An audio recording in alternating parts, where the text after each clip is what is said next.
नमस्ते बच्चों, welcome back to Rama teachers you. आज हम लोग क्लास 11th का केमिस्ट्री का structure of atom video number 3 बनाने वाले हैं। ठीक है। सो स्ट्रक्चर ऑफ एटम में हम लोगों ने ऑलरेडी पहले दो वीडियोस में डिस्कस कर रखा है कि किस तरह से हमारा जो अलग अलग एटॉमिक स्ट्रक्चर हमारा बना। जे थॉमसन्स मॉडल, फिर उसके बाद रदरफोर्ड मॉडल के बारे में प्रॉब्लम्स आए, फिर उसके बाद बोर्स मॉडल के बारे में डिस्कस किया। बोर के मॉडल में भी क्या बोलते हैं, थोड़े बहुत लिमिटेशंस निकल के आई। फिर उसके बाद हमारा जो अभी का जो टॉपिक है that is dual nature, Heisenberg's uncertainty principle and quantum mechanical model. ठीक है। So dual nature of radiation हम लोगों ने इससे पहले ही सुन रखा है। प्लैंक ने क्या बोला था? प्लैंक ने बोला था कि अगर हमारे पास एक रेडिएशन है, ठीक है, if we have a radiation, उसको हम लोग क्या कर सकते हैं, we can consider them to be small small packets of energy. That is, उसने जो रेडिएशन है उसको कंटिन्यूस एनर्जी की जगह क्वांटाइज्ड एनर्जी में कन्वर्ट कर दिया। उसने बोला कि जो एनर्जी है वो हमारे मास में, सॉरी, एनर्जी जो है it can be thought of as both a wave and a particle. Radiation can be thought of both as a wave and a particle. So dual nature of radiation था हमारा Bohr का पूरा structure of atom का concept. अब जब हमें quantum mechanical model सीखना है, ठीक है, क्वांटम मैकेनिकल मॉडल सीखने से पहले हमें दो साइंटिस्ट के थ्योरीज के बारे में समझना पड़ेगा। ठीक है। सो ये पूरा का पूरा क्वांटम मैकेनिकल मॉडल क्या बताता है पता है? ये बताता है कि हमारा जो पार्टिकल है, it is not just a particle. जो इलेक्ट्रॉन्स है तुम्हारे, they are not just particles, they are a wave. वो दोनों के दोनों dual nature of particles, that is the base concept for the quantum mechanical model. ठीक है। So towards quantum mechanical model of an atom, in order to overcome the drawbacks of Bohr's model, several attempts were made to develop a more suitable and general model of an atom. The development of new models was mainly based on the following concept: the dual nature of matter and Heisenberg's uncertainty principle. So, dual nature of matter जो है, dual nature that is matter के पास both wave as well as particle nature होता है। ये बोलने वाला पहला व्यक्ति जो था वो था तुम्हारा डी ब्रूगली। ठीक है। डी ब्रूगली ने क्या कहा था? ठीक है, ही सेड दैट हमारा जो इलेक्ट्रॉन सब एटॉमिक पार्टिकल्स जो होते हैं, electrons, protons, neutrons, they are small enough and they can move fast enough that we can consider their motion to be that of a wave। एक wave की तरह वो मूव करते हुए हमें दिख सकता है। ठीक है। सो it should exhibit particle as well as wave like properties। it means that just like photons जिस तरह से तुम्हारे वेव और पार्टिकल की तरह बिहेव कर सकते हैं, हमारे जो मैटर है, matter can also behave as wave as well as particle. और ये जो पार्टिकल का जो वेवलेंथ होता है, पार्टिकल का जो वेवलेंथ होता है, इसी को हम लोग क्या कहते हैं? We call it the de Broglie wavelength. Understood? इसी को ही हम लोग बोलते हैं de Broglie wavelength. Now de Broglie wavelength ने क्या कहा? ही सेड दैट हमारा जो लैम्डा होता है, our lambda is basically equal to the h upon mv, जहां पे h हमारा क्या है? the Planck's constant, 6.6 into 10 raised power minus 34 joules second। और नीचे जो mv है, m is the mass of the particle and v is the velocity of the particle। and as we all know, mv का दूसरा नाम क्या होता है तुम्हारा? मोमेंटम। ठीक है। इस तरह से हमारा जो डी ब्रूगली वेवलेंथ है, डी ब्रूगली वेवलेंथ को हम लोग h अपॉन p करके भी लिख सकते हैं। We can write it as h upon p। Now, here in Planck's, here h is the Planck's constant, okay, and p is the momentum। The equation is called de Broglie equation। Now, derivation of de Broglie equation ये कहां से आया? ये एक अच्छा question आ सकता है तुम लोगों का। Derive the de Broglie equation using the Einstein's क्या बोलते हैं ये, एक सेकंड को देखते हैं उसमें। Now, the de Broglie equation can be derived by combining the mass energy relationship proposed by Max Planck और Einstein। ठीक है। मैक्स प्लैंक ने क्या कहा था? मैक्स प्लैंक ने कहा था कि तुम्हारा जो लैम्डा है, नो सॉरी, मैक्स प्लैंक ने क्या कहा था? E is equal to H mu. Okay. So एक सेकेंड रुको, एंड यहाँ पे आफ्टर दिस करंट पेज। ठीक है। ओके। सो मैक्स प्लैंक ने कहा था कि energy is equal to H mu के बराबर होता है। और या फिर तुम्हारा energy is equal to H C upon lambda के बराबर होता है। That is energy that is acquired by a photon or a quanta in our case can be equal to is basically proportional to the frequency। जितनी ज्यादा frequency होगी उतना ही ज्यादा तुम्हारे रेडिएशन की एनर्जी रहेगी, जितना कम फ्रीक्वेंसी रहेगा उतनी कम एनर्जी होगी। So energy is directly proportional to frequency, energy is inversely proportional to your wavelength। समझ में आ गया? ये था प्लैंक का इक्वेशन, समझ में आ गया? नाउ आइंस्टाइन क्या कहता है? Einstein famous energy relationship, mass energy relationship क्या कहता है? E is equal to M C square, E is equal to M C square. अब इन दोनों को हम लोग कंपेयर करके देखते हैं क्या होता है हमारे पास दोनों के दोनों केसेस में हमें क्या मिल रहा है? एनर्जी ही मिल रहा है ना। So this is equation number 1 and this is equation number 2। Equation 1 और 2 को कंपेयर करते वक्त हमें क्या मिलेगा? एच म्यू या फिर H C by lambda is equal to क्या होता है तुम्हारा? एम सी स्क्वायर, है ना। Energy is equal to H mu is equal to H C by lambda is equal to M C square. दोनों के दोनों एनर्जी के बारे में ही बात कर रहे हैं। सो इन दो इस पार्ट को हम लोग फोकस मारते हैं। तो अगर हम लोग यहां से एक सी को और यहां से स्क्वायर को काट सकते हैं, सो हमें क्या मिलेगा? h upon lambda is equal to mc। So lambda is equal to h upon mc। हाँ, अगर हम अब इसको थोड़ा सा ना चेंज कर लेते हैं। अगर हमारा पार्टिकल जो है instead of going at the speed of light वो तुम्हारा एक वेलोसिटी v के साथ ट्रैवल कर रहा है, तो lambda becomes h upon M V. समझ में आ गया? सो इस तरह से हमारा जो डी ब्रूगली इक्वेशन है वो हमारा डिराइव होता है। इसको हम लोग यहां पे लिख सकते हैं derivation of D ब्रूगले।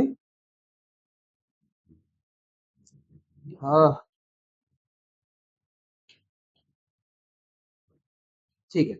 So now this means that the wavelength of a particle in motion is inversely proportional to its momentum। It is called the de Broglie relationship। ठीक है, ये जो वेवलेंथ होता है, डी ब्रूगली इक्वेशन जो wavelength होता है, ये सिर्फ और सिर्फ सब एटॉमिक पार्टिकल्स के लिए मैटर करता है। It is not for macro objects, हमारे जैसे बॉल या फिर क्या बोलते हैं मैक्रो ऑब्जेक्ट्स के लिए de Broglie equation does not work, because हमारा वेवलेंथ इतना ज्यादा बड़ा होता है that we can consider it to be stationary। Now, the de Broglie suggested that every object in motion has a wavelength, but it is significant for microscopic bodies only। This is because the wavelength associated with ordinary objects is so short। हमारा जो wavelength होता है इतना ज्यादा छोटा होता है, so short to their large masses that their wave properties cannot be detected। Therefore, practically these bodies are said to have no wavelength, कोई wavelength नहीं होता। Whereas the wavelength associated with electrons and other subatomic particles can be detected experimentally। ठीक है, उनका मास छोटा है, उनकी velocity बड़ी है, इसके कारण हम लोग उनको क्या कर सकते हैं? We can provide them with a certain wavelength. हमारा वेवलेंथ हमारे मास के बड़े होने के कारण क्या हो जाता है? एक्सट्रीमली स्मॉल हो जाता है। और मास बिकम्स एक्सट्रीमली स्मॉल। एक इलेक्ट्रॉन का मास जो होता है 10 टू द पावर माइनस 31 होता है, तो वो ऊपर जाएगा तो थोड़ा बहुत सिग्निफिकेंट एटलीस्ट एंगस्ट्रॉम के रेंज में हमें वेवलेंथ देखने को मिल सकता है। ठीक है, सो हमारा वेवलेंथ जो है it is negligible, it is almost zero. समझ में आ गया? Next example number 11। If the velocity of the electron in Bohr's first orbit is 2.19 into 10 raised per 6 meters per second, calculate the de Broglie wavelength associated with it। ठीक है, तो D ब्रूगली हमारे के पास क्या दे रखा हुआ है? हमारे को वेलोसिटी दे रखा है और हमें बताया गया है कि एक इलेक्ट्रॉन है। तो हमको पता है that the mass of an electron is how much? The mass of an electron is 9.1 into 10 to the power minus 31 kgs। The velocity with which the electron is moving is how much? यहाँ पे 2.19 into 10 raised to the power 6।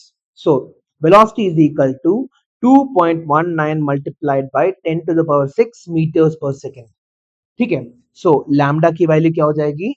h upon mv is equal to 6.626 into 10 to the power minus 34 upon 2.19 into 10 to the power of 6. So मैं रफली काट सकता हूं इसको, 2 3 और 6 करके अप्रोक्सीमेटली काट सकता हूं क्या? ये 3 हो गया is equal to 3 into 10 to the power minus 34 minus sorry एक सेकंड, कुछ मैंने मिस कर रहा हूँ। हाँ, मैंने कुछ मिस कर दिया, सॉरी। नीचे सिर्फ और सिर्फ वेलोसिटी थोड़ी आएगा, मास भी तो आएगा। 9.1 into 10 to the power minus 31 multiplied by 2.19 into 10 to the power of 6। हाँ ठीक है। सो यहाँ पे मैंने क्या किया, 9 2 जार 18, इसको मैंने 18 लिख दिया और ऊपर और नीचे मैंने काट दिया।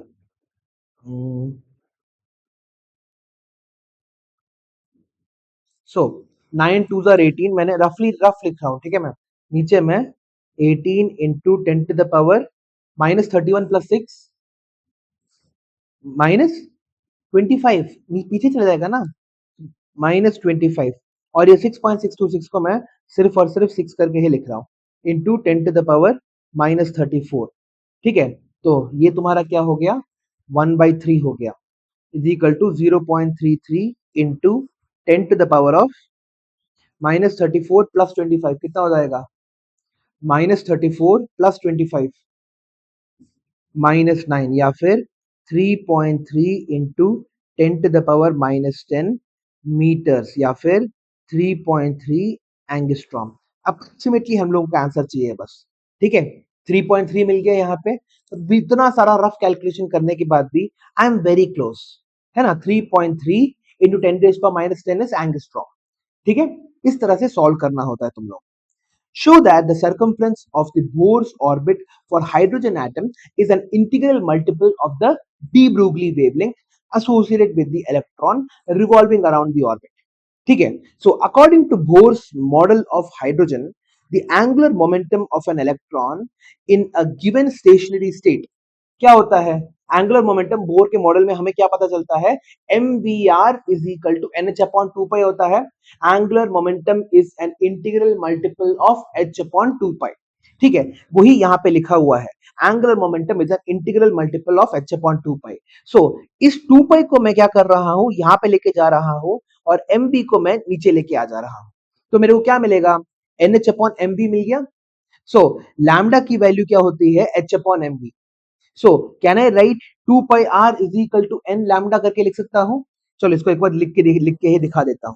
सो देखो तुम्हारे पास ये है de Broglie sorry Bohr's model के according 2 pi R is equal to N H upon 2 pi के बराबर होता है ना। Sorry sorry sorry sorry, M V R क्या लिखा है मैंने, M V R is equal to N H upon 2 pi के बराबर होता है। सो यहां पे मैं क्या कर रहा हूं, 2 pi R is equal to N H upon M V लिख दिया, but according to de Broglie तुम्हारा lambda is equal to H upon M V होता है ना। सो यहां पे 2 pi R is equal to N lambda लिख सकता हूं। सो द 2 पाई आर क्या रिप्रेजेंट कर रहा है, तुम्हारा circumference of the circle. 2 pi r is representing of the circle, circle orbit, or n lambda is the integral multiples of wavelength. So also n lambda is equal to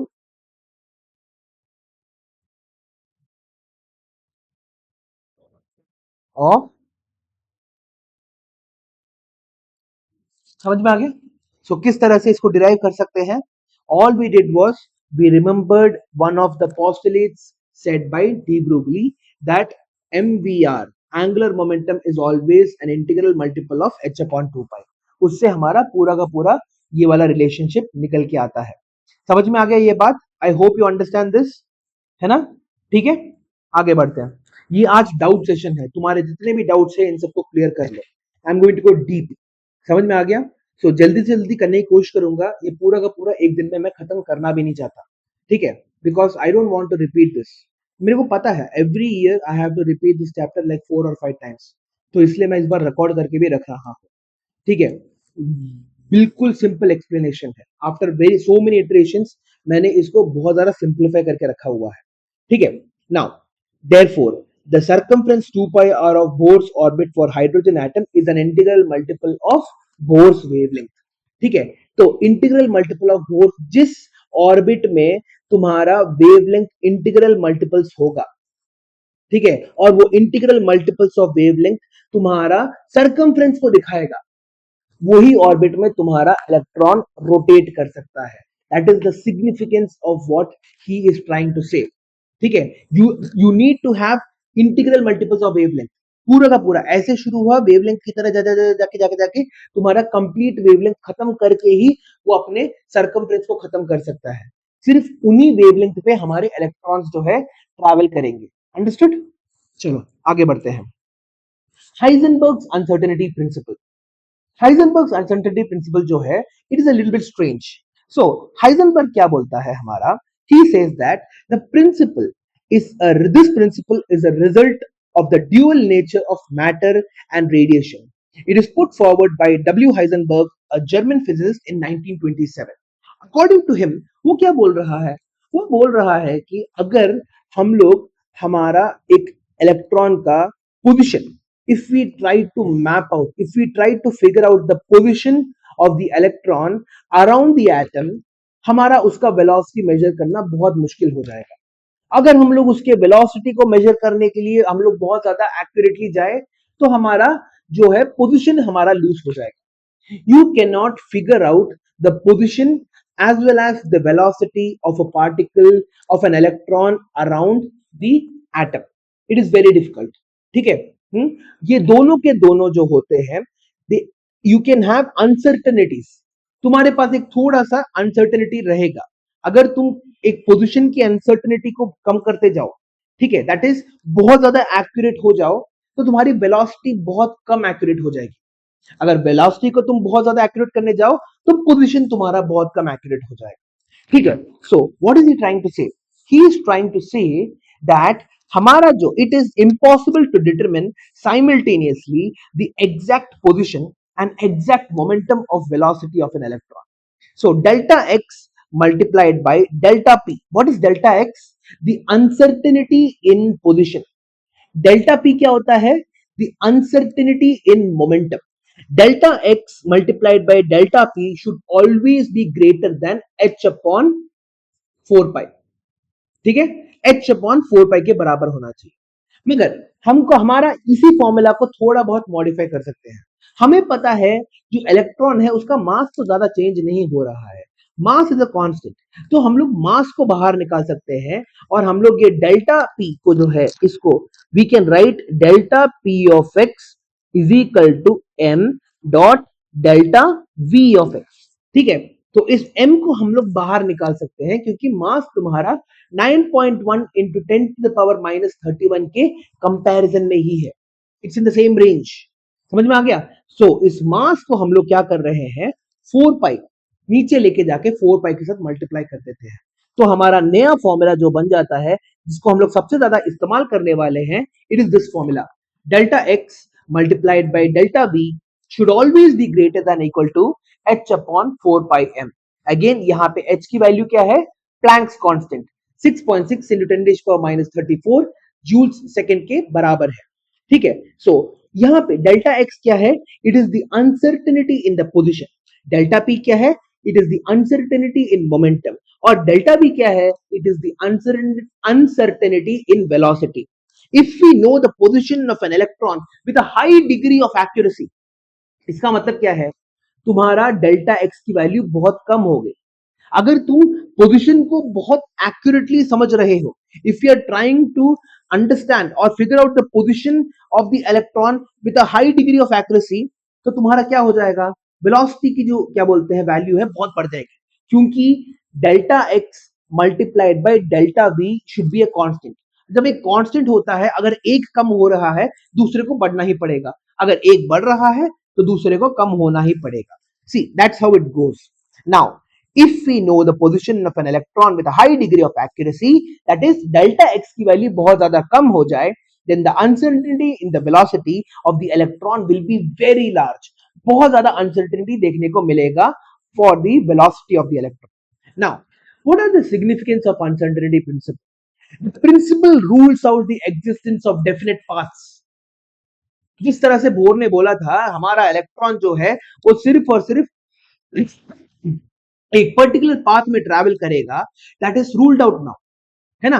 वो जो तुम्हारा bore था, bore के model में you could predict where the electron is, what is the velocity of the electron, क्योंकि तुम्हारा एक definite path देखने को मिल रहा था, ठीक है। अब ये डेफिनेट पाथ का जो लॉजिक है has gone out of the window, क्योंकि अगर डेफिनेट पाथ होगा तो अनसर्टेनिटी की जरूरत ही नहीं पड़ेगी, because there is no definite path we require uncertainty, ठीक है। Now however, the effort of this principle is significant only in the case of microscopic particles.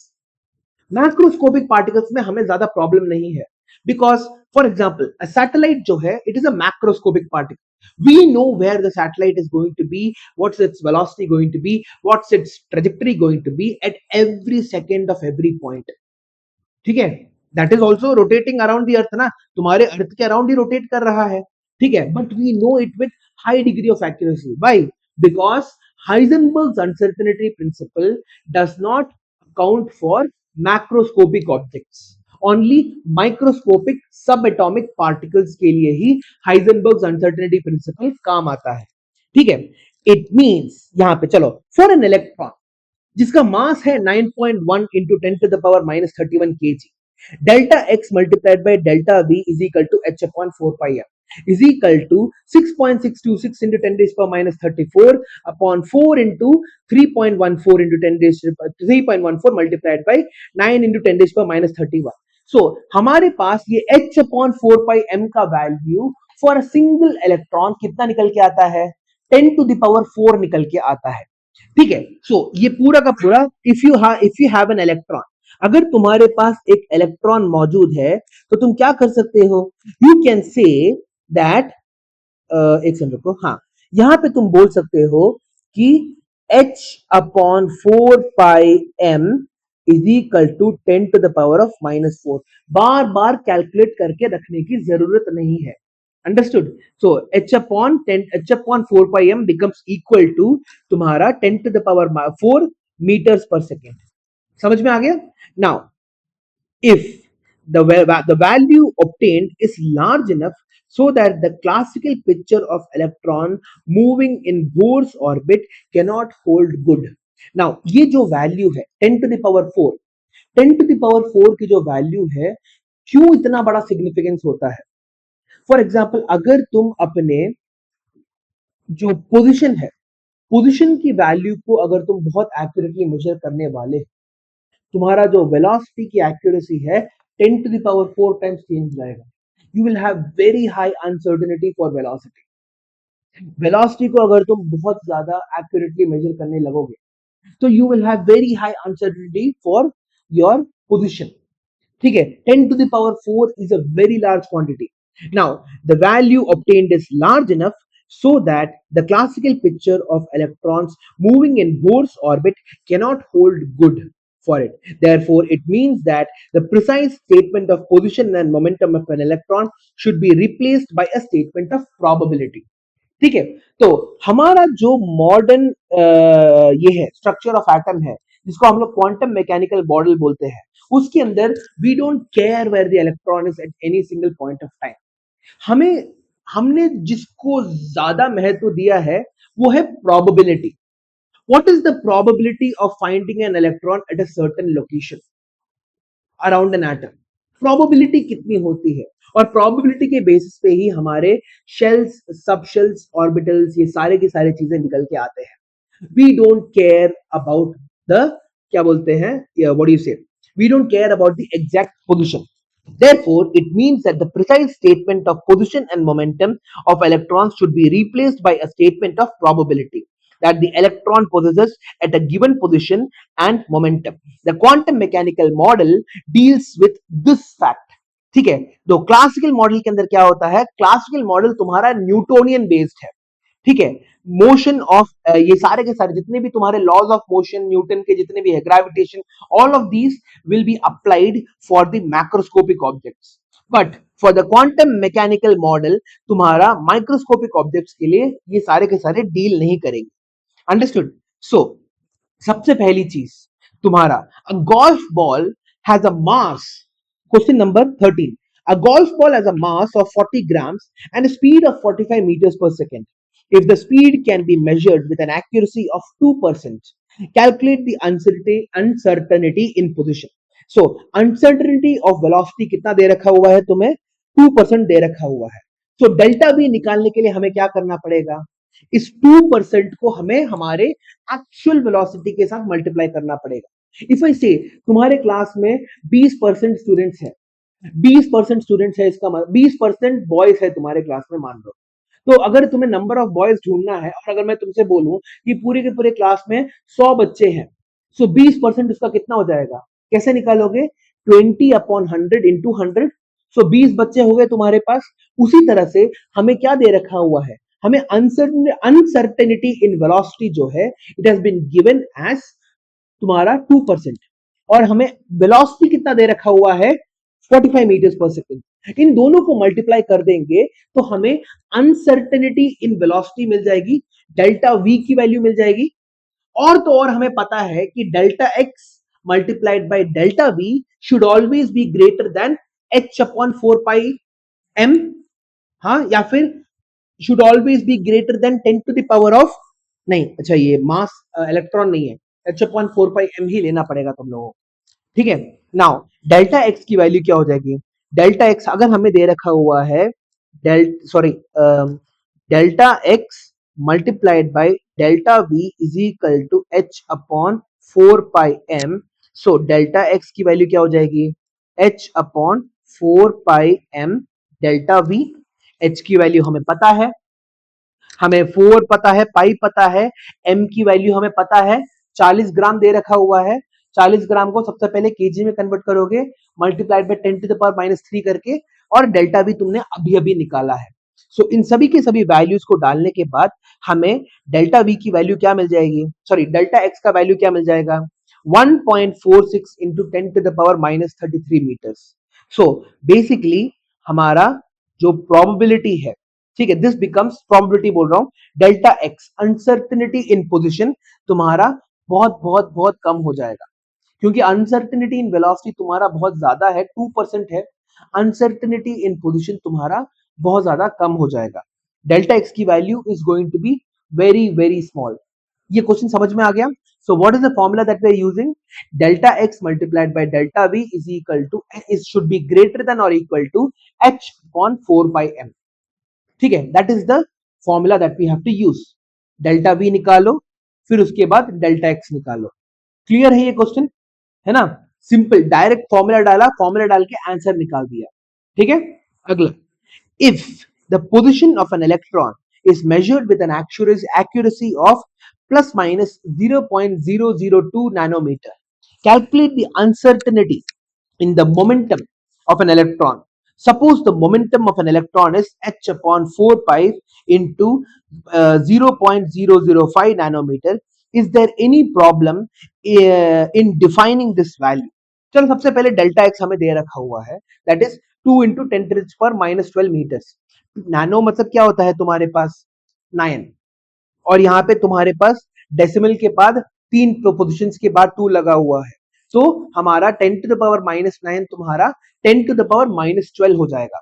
Okay, 10 to the power -9 will become 10 to the power -12। This is the uncertainty in position. So हमें पता है कि momentum निकालने के लिए क्या करना पड़ेगा, delta x multiplied by delta p should always be greater than और equal to H upon 4 pi, delta x multiplied by delta p should always be greater than equal to H upon 4 pi. So हमारा delta p की value क्या हो जाएगी, हाँ, delta p is equal to H upon 4 pi delta x. ये हम लोगों ने निकाल लिया, we found the value of delta P. Clear है, यहाँ पे देख लो, डेल्टा पी की वैल्यू हमारी ये निकल के आ गई, ठीक है। सो एक्चुअल मोमेंटम कितना है हमारे पास, हाँ, h upon 4 pi multiplied by 0.05 nanometers. So जब हम लोग इसके अंदर हम लोग h की वैल्यू और पाई की वैल्यू डाल के हम लोग हमारा मोमेंटम निकालते हैं तो हमें क्या देखने को मिल रहा है? हमें देखने को मिल रहा है कि ये जो एक्चुअल मोमेंटम है इसकी वैल्यू क्या है? 1.05 into 10 to the power minus 24. It is nowhere close to the delta p value from Heisenberg's uncertainty principle. तो हम लोग बोल सकते हैं ये जो एक्चुअल वैल्यू ऑफ मोमेंटम है is smaller, is smaller than, it cannot be defined as the actual value of momentum is smaller than uncertainty. Uncertainty से भी कम है तुम्हारे पास। देखो ना यहाँ पे हमारा जो अनसर्टेनिटी के कारण जो हमें मोमेंटम मिला that was 10 to the power minus 23। Actual momentum क्या है? 10 to the power minus 24। This is smaller than the value that we receive from uncertainty. ठीक है, तो ये वाला जो वैल्यू है we can not accept it. समझ में आ गया? Can this be used to define the momentum? No, you can not use this value to define the momentum. समझ में आ गया? क्लियर है बात? चलो, now reasons for the failure of Bohr's model. ठीक है, इसके बाद धीरे से हम लोग क्वांटम मैकेनिकल मॉडल में जाने वाले हैं। ये है हमारा last topic of the Bohr's model. Now different reasons for the failure of Bohr's model are discussed below. Bohr's model considered electrons as a charged particle moving in a well-defined circular orbit above the nucleus. It did not consider that the dual behavior हो सकता है। Electron bore के model के अंदर अभी भी एक particle ही था, मगर as we all know according to de Broglie electron should behave as both a particle and a wave. Now Bohr ने ये चीज कंसिडर किया नहीं था तो उसका ये वाला जो मेथोडोलॉजी है वो फ्लॉप हो गया। दूसरा, considered that an orbit is a clearly defined path which can completely be defined only if both the position and the velocity of the electron or position and the velocity of the electron are known exactly at the same point. But ये हमारा Heisenberg uncertainty principal के against चले जाता है। Bore के model को अगर success होना है तो पोजीशन और वेलोसिटी हर जगह पता होनी चाहिए, मगर this can not be possible according to Heisenberg's uncertainty principle. तो ये वाला पॉइंट भी हमारा हट गया। अगला, therefore Bohr's model of hydrogen atom was not only against the dual behavior of matter but also basically contradicted the Heisenberg's uncertainty principle. Because of these weaknesses there was no point to extend Bohr's model any further. तो Bohr's model को scrap करना पड़ा। Bohr's model was the logical choice for a very long time. ये तुम लोगों को याद रखना है। It was the logical choice for a very long time, but after scientists like Heisenberg and de Broglie, it had to be scrapped. Now, indeed, there was a need for such a theory which could account for the wave-particle duality of matter and be consistent with Heisenberg's uncertainty principle. तो एक ऐसा model चाहिए था that could follow de Broglie as well as Heisenberg. तो उस model को हम लोग बोलते हैं the quantum mechanical model of an atom. ठीक है, quantum mechanical model of an atom. समझ में आ गया? चलो, now what is the quantum mechanical model of an atom? The branch of science that deals with the dual behavior of matter, that is wave as a particle and a wave, the electrons behave as a particle and a wave, is called quantum mechanics.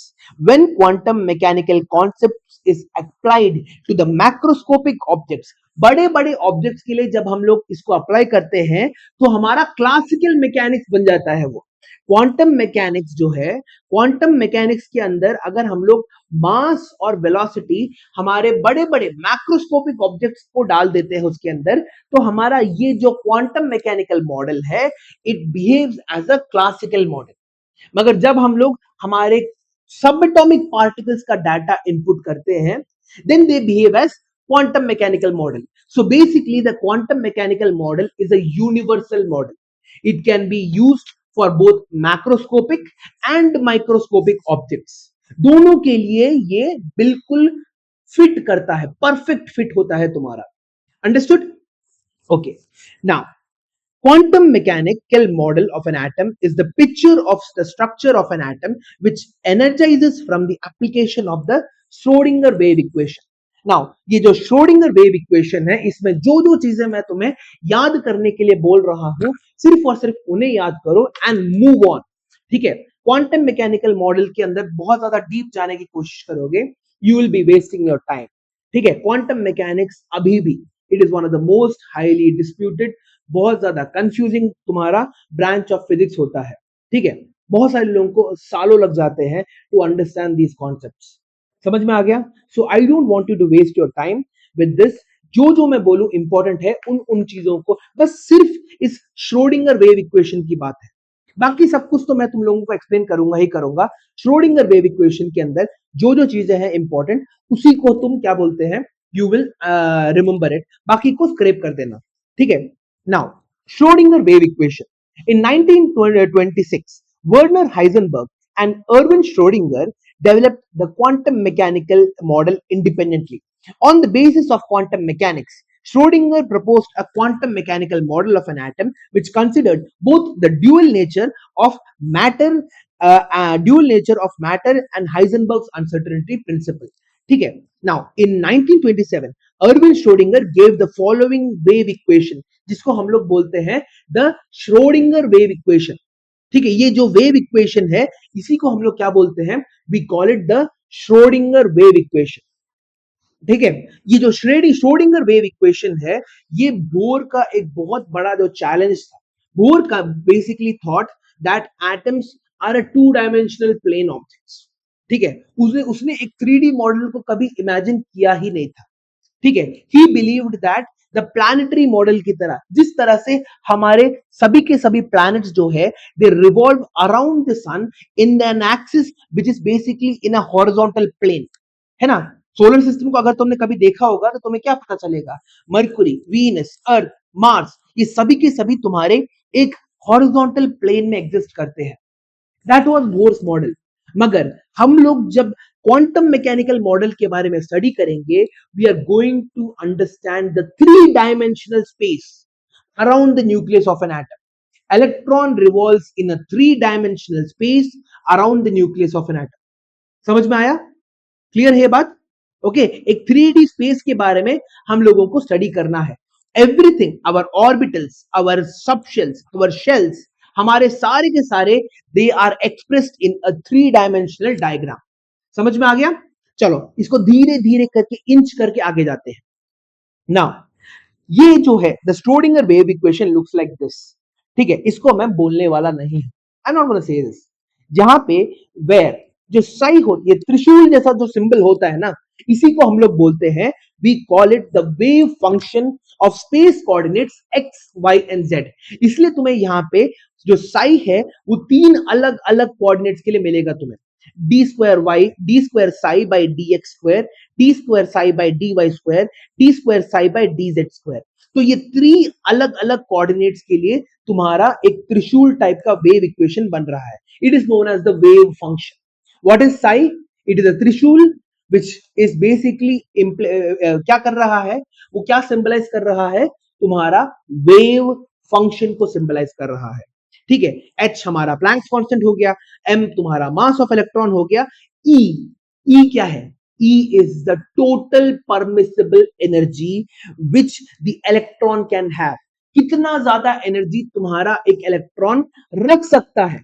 हर अलग अलग electron inside an atom can have certain amount of energies। ठीक है, the permissible total energy which the electron can have, the total energy of the system means the kinetic energy of all the subatomic particles, the attractive potential energy, the difference between the attractive potential energy between the electron and the nuclei, and the repulsive potential energy between the electron and the other electrons। अलग अलग electrons के बीच में जो repulsion हो रहा है, ये तीनों की तीनों चीजों को consider कर रहा है। ठीक है, what are the 3 things? सबसे पहला क्या था तुम्हारा, the kinetic energy, the repulsive potential energy and the attractive potential energy। समझ में आ गया? attractive potential energy किसके बीच में है तुम्हारा, इलेक्ट्रॉन और न्यूक्लियस के बीच में है। repulsive potential energy किसके बीच में है, the among the electrons and the nuclei individually। 2 nuclei के बीच में तुम्हारा रिपल्शन, 2 इलेक्ट्रॉन्स के बीच में तुम्हारा रिपल्शन। और V क्या है, the potential energy of the electron. ठीक है, अलग अलग ऑर्बिट्स में तुम्हारा अलग अलग पोटेंशियल एनर्जी होता है। ठीक है, your potential energy is the lowest when you are closer to the nucleus, और जैसे जैसे तुम आगे जाने बढ़ते हो, ठीक है, every single shell you go up, तुम्हारा क्या होता है, तुम्हारा पोटेंशियल एनर्जी बढ़ने लग जाता है। ठीक है, your potential energy keeps on increasing. चलो आगे बढ़ते हैं, समझ में आ गया? एक्चुअली सॉरी, पोटेंशियल एनर्जी तुम्हारा -1 d² अपॉन आर होना चाहिए ना यहाँ पे, ये मैं एक बार चेक करके बता दूंगा तुम लोग। आगे बढ़ते हैं। So when the equation is solved for Sai, हमारे थोड़े बहुत सॉल्यूशंस निकल के आते हैं, एल, एम और एन, जिनको हम लोग बोलते हैं हमारे क्वांटम नंबर्स। जब भी हम लोग एक क्वाड्रेटिक इक्वेशन को सॉल्व करते हैं, हमें क्या मिलता है? We get 2 solutions, right? Cubic equation को सॉल्व करते हैं तो क्या मिलता है? We get 3 solutions. उसी तरह से इस वेव इक्वेशन को जब हम लोग सॉल्व करते हैं, हमारे थोड़े बहुत सॉल्यूशंस बाहर निकल के आते हैं। इन ये जो हमारे एल, एम और एन जो है, इन्हीं को हम लोग क्या बोलते हैं? एल, एम, एन, सॉरी, हाँ, हाँ, एल, एम, एन, इनको हम लोग क्या बोलते हैं? We call them the quantum numbers. ठीक है, these integers are called quantum numbers. You will learn about the solutions of the equations for different systems in higher classes. अगर अगर तुम लोग बेसिकली क्वांटम मैकेनिक्स को अपना फील्ड बनाते हो, ठीक है। Now for systems like atoms or molecules of which does not change with time, ठीक है, जिसका एनर्जी तुम्हारा चेंज नहीं होता है with time, the Schrodinger wave equation may be written as h, the unit vector h multiplied by psi is equal to the energy multiplied by the wave function again psi. यहाँ पे h जो होता है, this is known as the Hamilton operator. Again इसको तुम्हें याद करने की जरूरत नहीं है, ये आने नहीं वाला है। Now the Schrodinger wave equation is a differential equation of the second order, and solutions of it provides several values of psi including imaginary. जब हम लोग जो मैथ्स में अगला जो चैप्टर करने वाले हैं कॉम्प्लेक्स नंबर्स, वहां पे हम लोग इमेजिनरी वैल्यूज या फिर इमेजिनरी नंबर्स के बारे में ही समझने वाले हैं। ठीक है, सो डोंट उसके बारे में अभी सोचो मत। ठीक है, सो हमारे पास रियल सॉल्यूशंस भी मिल रहे थे, हमारे पास इमेजिनरी सॉल्यूशंस भी मिल रहे थे। ठीक है, now the solution must be single valued, the solution must be normalized, sorry, imagine only those values of psi are valid which satisfy the following conditions. कौन कौन से जो कंडीशंस थे जो सेटिस्फाई होने थे? सबसे पहले, the function must be finite and continuous, the solution must be of single value, the solution must be normalised and should satisfy the relation integration of 0 to infinity psi dr is equal to 0 and d psi by dx, d psi by dy and d psi by dz must be continuous functions of x, y and z respectively. ये भी पूछा नहीं जाता है। ठीक है, wave equation के बारे में देख इतना ज्यादा डिटेल में हमें समझने की जरूरत नहीं है।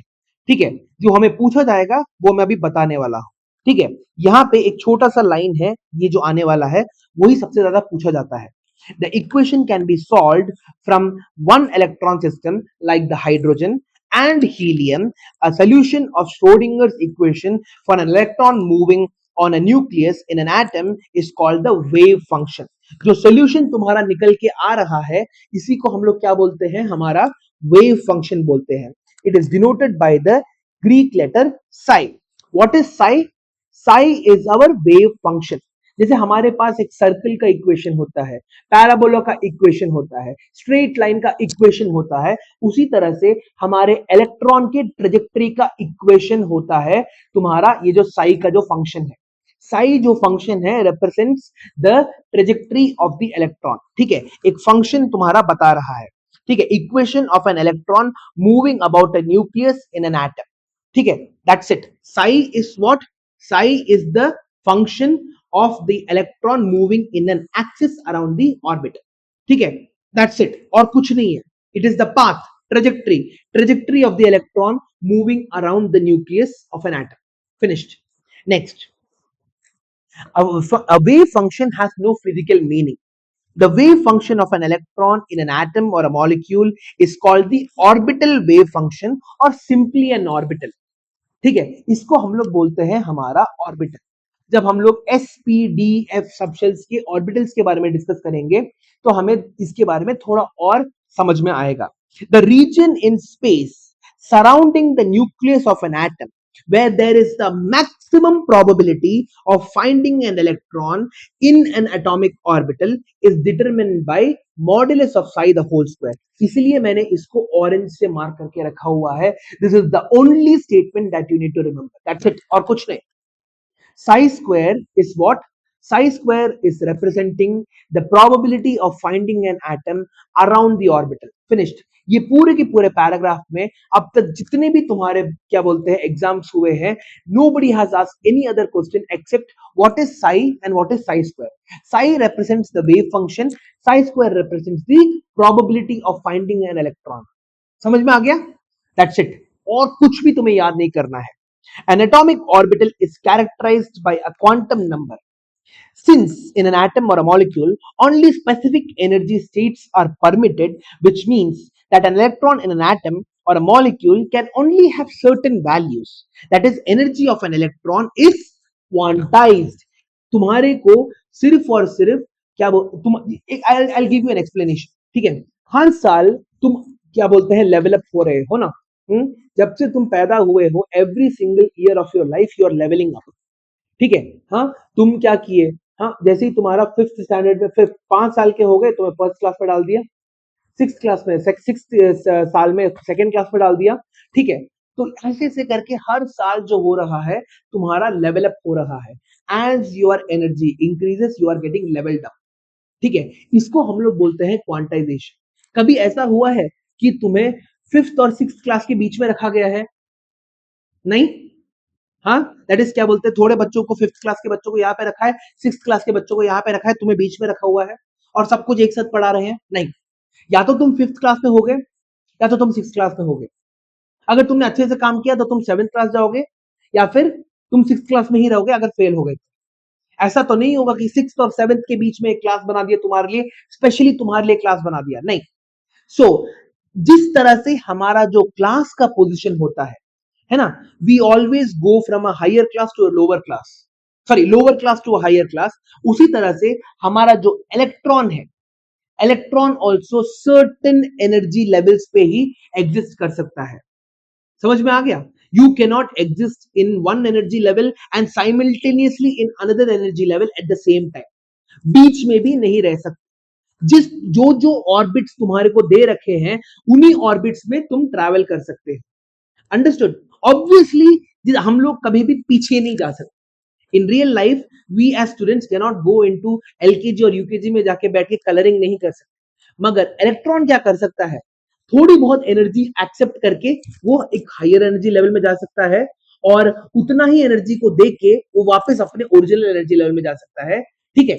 सो इस तरह से तुम्हारा जो इलेक्ट्रॉन है हायर एनर्जी लेवल और लोअर एनर्जी लेवल के बीच में अपना चक्कर काटता रहता है, ट्रांजिशनिंग करता रहता है। इसके बारे में हम लोग थोड़ा और डिटेल से थोड़ा आगे जस्ट आगे समझेंगे। बोर्स मॉडल में ही हम लोगों ने बहुत कुछ समझ लिया था, है ना? एब्जॉर्प्शन स्पेक्ट्रम, एमिशन स्पेक्ट्रम, जब तुम्हारा इलेक्ट्रॉन एनर्जी को एब्जॉर्ब करता है तो वो हायर एनर्जी लेवल में चले जाता है। अगर तुम्हारा इलेक्ट्रॉन एनर्जी लेवल को सॉरी एनर्जी को तुम्हारा रिलीज करता है वो तुम्हारे लोअर एनर्जी में आ जाता है, ठीक है? थोड़ा सा और हम लोग इसके बारे में डिटेल में समझने की कोशिश करेंगे इन द आने वाला क्या बोलते हैं सेक्शन में, ठीक है? Now probability picture of an electron, concept of atomic orbitals. Now, according to quantum mechanical approach, it is not possible to simply locate an electron at a particular point, but there are certain regions in space around the nucleus where the probability of finding an electron becomes very high, 90 to 95% तुम्हारा probability increase हो जाता है, ठीक है? Your probability increases a lot. इन सभी areas में क्या होता है, तुम्हारा जिस इलेक्ट्रॉन को तुम ढूंढने की कोशिश कर रहे हो उस इलेक्ट्रॉन को फाइंड करने की प्रोबेबिलिटी बहुत ज्यादा हो जाती है। ये मैंने हमेशा कैसे एक्सप्लेन कर किया है, हाँ, मैं जानता हूं कि एग्जैक्ट लाइक बेसिकली अगर तुम रात को 10 या 11 बजे तुम क्या बोलते हैं कहां पे होगे, हाँ, will you be roaming around in the streets? नहीं, राइट? एटलीस्ट तुम्हारे एज के लिए तुम लोग घर पे रहोगे, you will either be studying, watching TV or something like that. So मैं with a very high degree of accuracy मैं बोल सकता हूं कि रिया या अर्नेस अपने घर में होंगे at 11 PM at night, मगर मैं ये नहीं जानता कि क्या तुम लोग बेड में हो या फिर तुम डाइनिंग टेबल में हो, तुम्हारे क्या बोलते हैं स्टडी टेबल में बैठ के पढ़ रहे हो, ठीक है, हाँ, या फिर किचन में कुछ खाना बना रहे हो। I can not say that with accuracy, और मेरे को जानना भी नहीं है। I am happy with the fact that I know you guys are at home, ठीक है, तुम लोग घर पे हो, ये जानना ही मेरे लिए बहुत बड़ी बात है। उसी तरह से हमें इलेक्ट्रॉन का एग्जैक्ट पिन पॉइंट पता करने की जरूरत नहीं है। हमें बस अगर इतना पता चल जाए कि ये जो इलेक्ट्रॉन है मेरे एटम के अराउंड इस लोकेशन में ही पाया जाएगा 90 to 95% of the time. 90 to 95% of the time if I know where the electron is, I am happy, ठीक है। और ये 90 to 95% आया कैसे पता है? हाइजेनबर्ग अनसर्टेनिटी प्रिंसिपल से, ठीक है। हम लोग इफ वी नो दैट ये इलेक्ट्रॉन अगर हम लोग यहाँ पे हाथ डाल देंगे तो यहाँ पे हम लोग इस इलेक्ट्रॉन को महसूस कर सकते हैं, that is more than enough for me. समझ में आ गया? हाँ, तो प्रोबेबिलिटी मैटर्स मोर, एक्यूरेसी उतना ज्यादा हम लोग मैटर नहीं देते। समझ में आ गया? सो thus most most probable region in space are referred to as orbitals. समझ में आ गया? What are orbitals? Orbitals are those regions. Orbitals are those regions around the nucleus of an atom where the probability of finding that electron becomes really really high. उसी को हम लोग क्या बोलते हैं? हमारा ऑर्बिटल बोलते हैं, ठीक है। सो जो नेक्स्ट टॉपिक जो हम लोग करने वाले हैं, we are going to start the next topic जहां पे हमारा डिफरेंशिएशन होगा, ठीक है। एक ऑर्बिट और एक ऑर्बिटल के बीच में डिफरेंस होगा, ठीक है। Now what is an orbit? Orbit is a fixed well defined path around the nucleus of an atom where the electron revolves, ठीक है। ऑर्बिटल क्या होता है? It shows the three-dimensional space around the nucleus which the probability of finding a particular electron becomes really really high, 90 to 95% high हो जाता है, ठीक है। So ऑर्बिट क्या represent, why am I saying this? तुम ऑर्बिट और orbital के बीच में कंफ्यूज नहीं हो सकते। समझ में आ गया? Orbit is nothing but a shell, एक शेल होता है बस तुम्हारा, ठीक है। ऑर्बिटल जो है वो तुम्हारा प्रोबेबिलिटी बता रहा है, ठीक है।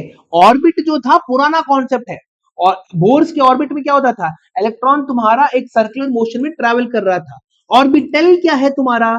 Orbital is the three dimensional space around the nucleus. अलग अलग तरह के तुम्हारे शेप्स निकल के आते हैं बाहर, डंबल शेप, स्फीयर शेप, ठीक है, डबल डंबल शेप, ठीक है। ये सारे के सारे जो है तुम्हारे, these are regions around the nucleus of an atom, जहां पे प्रोबेबिलिटी ऑफ उस इलेक्ट्रॉन को फाइंड करने की बहुत ज्यादा हो जाती है, ठीक है। The concept of an orbit does not consider the wave character of an electron और the Heisenberg uncertainty principal.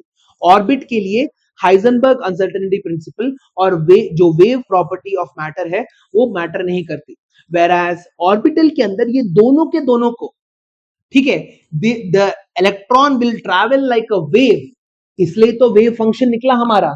The electron की प्रोबेबिलिटी हम लोग किस लिए लिए? ताकि हाइजेनबर्ग को खुश कर सके। डी ब्रोगली और हाइजेनबर्ग को खुश करने के लिए ऑर्बिटल का कॉन्सेप्ट निकल के आ रहा है। They do not have any directional characteristics. Orbits जो होते हैं उनका कोई डायरेक्शन नहीं होता है, वो सिर्फ और सिर्फ इलेक्ट्रॉन को एक पर्टिकुलर इसके अंदर घुमाते हैं। This is why the concept of orbit is so क्या बोलते हैं ओल्ड, क्योंकि हमारा जो इलेक्ट्रॉन होता है वो डायरेक्शनल होता है, except for the S orbital, except for the S electron.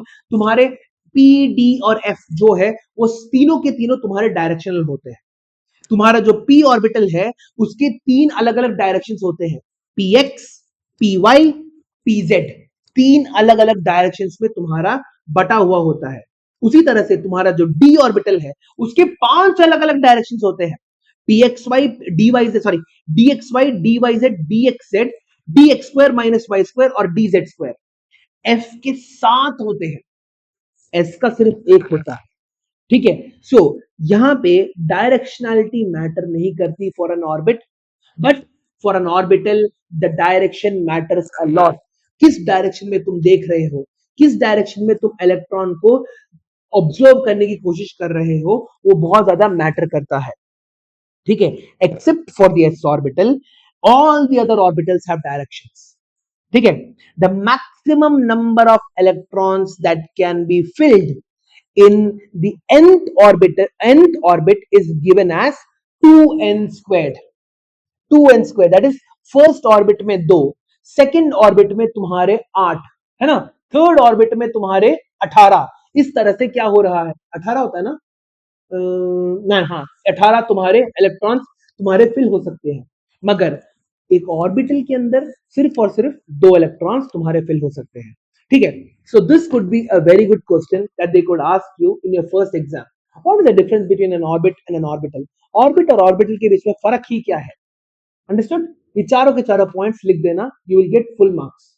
समझ में आ गया, हाँ, इसको स्टार मार्क करके रख लो, इट इज वेरी इंपॉर्टेंट। अगला, the significance of psi and psi square, या फिर वेव फंक्शन और वेव फंक्शन स्क्वायर, इनका जो सिग्निफिकेंस है वो क्या है समझते हैं।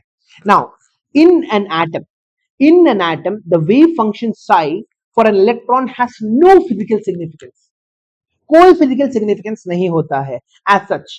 हाउएवर, इसी साई को अगर हम लोग स्क्वायर कर दे तो हमें क्या मिलेगा, प्रोबेबिलिटी मिल जाएगा। ठीक है, at any point gives the intensity of the electron wave at that point. In view of Heisenberg's uncertainty principle, it shows the probability of finding an electron at that point, and it is therefore termed as the probability density. तो यहां पे इसको mark कर लो कि what is the difference between psi and psi square। यही तुम्हारा Schrodinger wave equation, ये पूरा का पूरा श्रोडिंगर वेव इक्वेशन से अगर तुम ऑर्बिट और ऑर्बिटल के बात में समझ गए और तुम्हारा साई और साई स्क्वायर के बीच में तुम्हारा नॉलेज बढ़ गया, that is more than enough. तुम्हारा हैमिल्टोनियन, तुम्हारा nobody is gonna care about those things. ठीक है, ना ही पूछा गया है ना ही पूछा जाएगा। ठीक है, हाँ, मेरे पास एटलीस्ट 4 या 5 साल का मैंने ये डाटा चेक किया है, तुम्हारा श्रोडिंगर वेव इक्वेशन से सिर्फ और सिर्फ यही इंपॉर्टेंट लॉजिक है जो आता है। ठीक है, समझ में आ गया, what is the significance of psi and psi square। Now finally, the important features of the quantum mechanical model of an atom, the following are the important features of this model। the energy of an electron in an atom is quantized।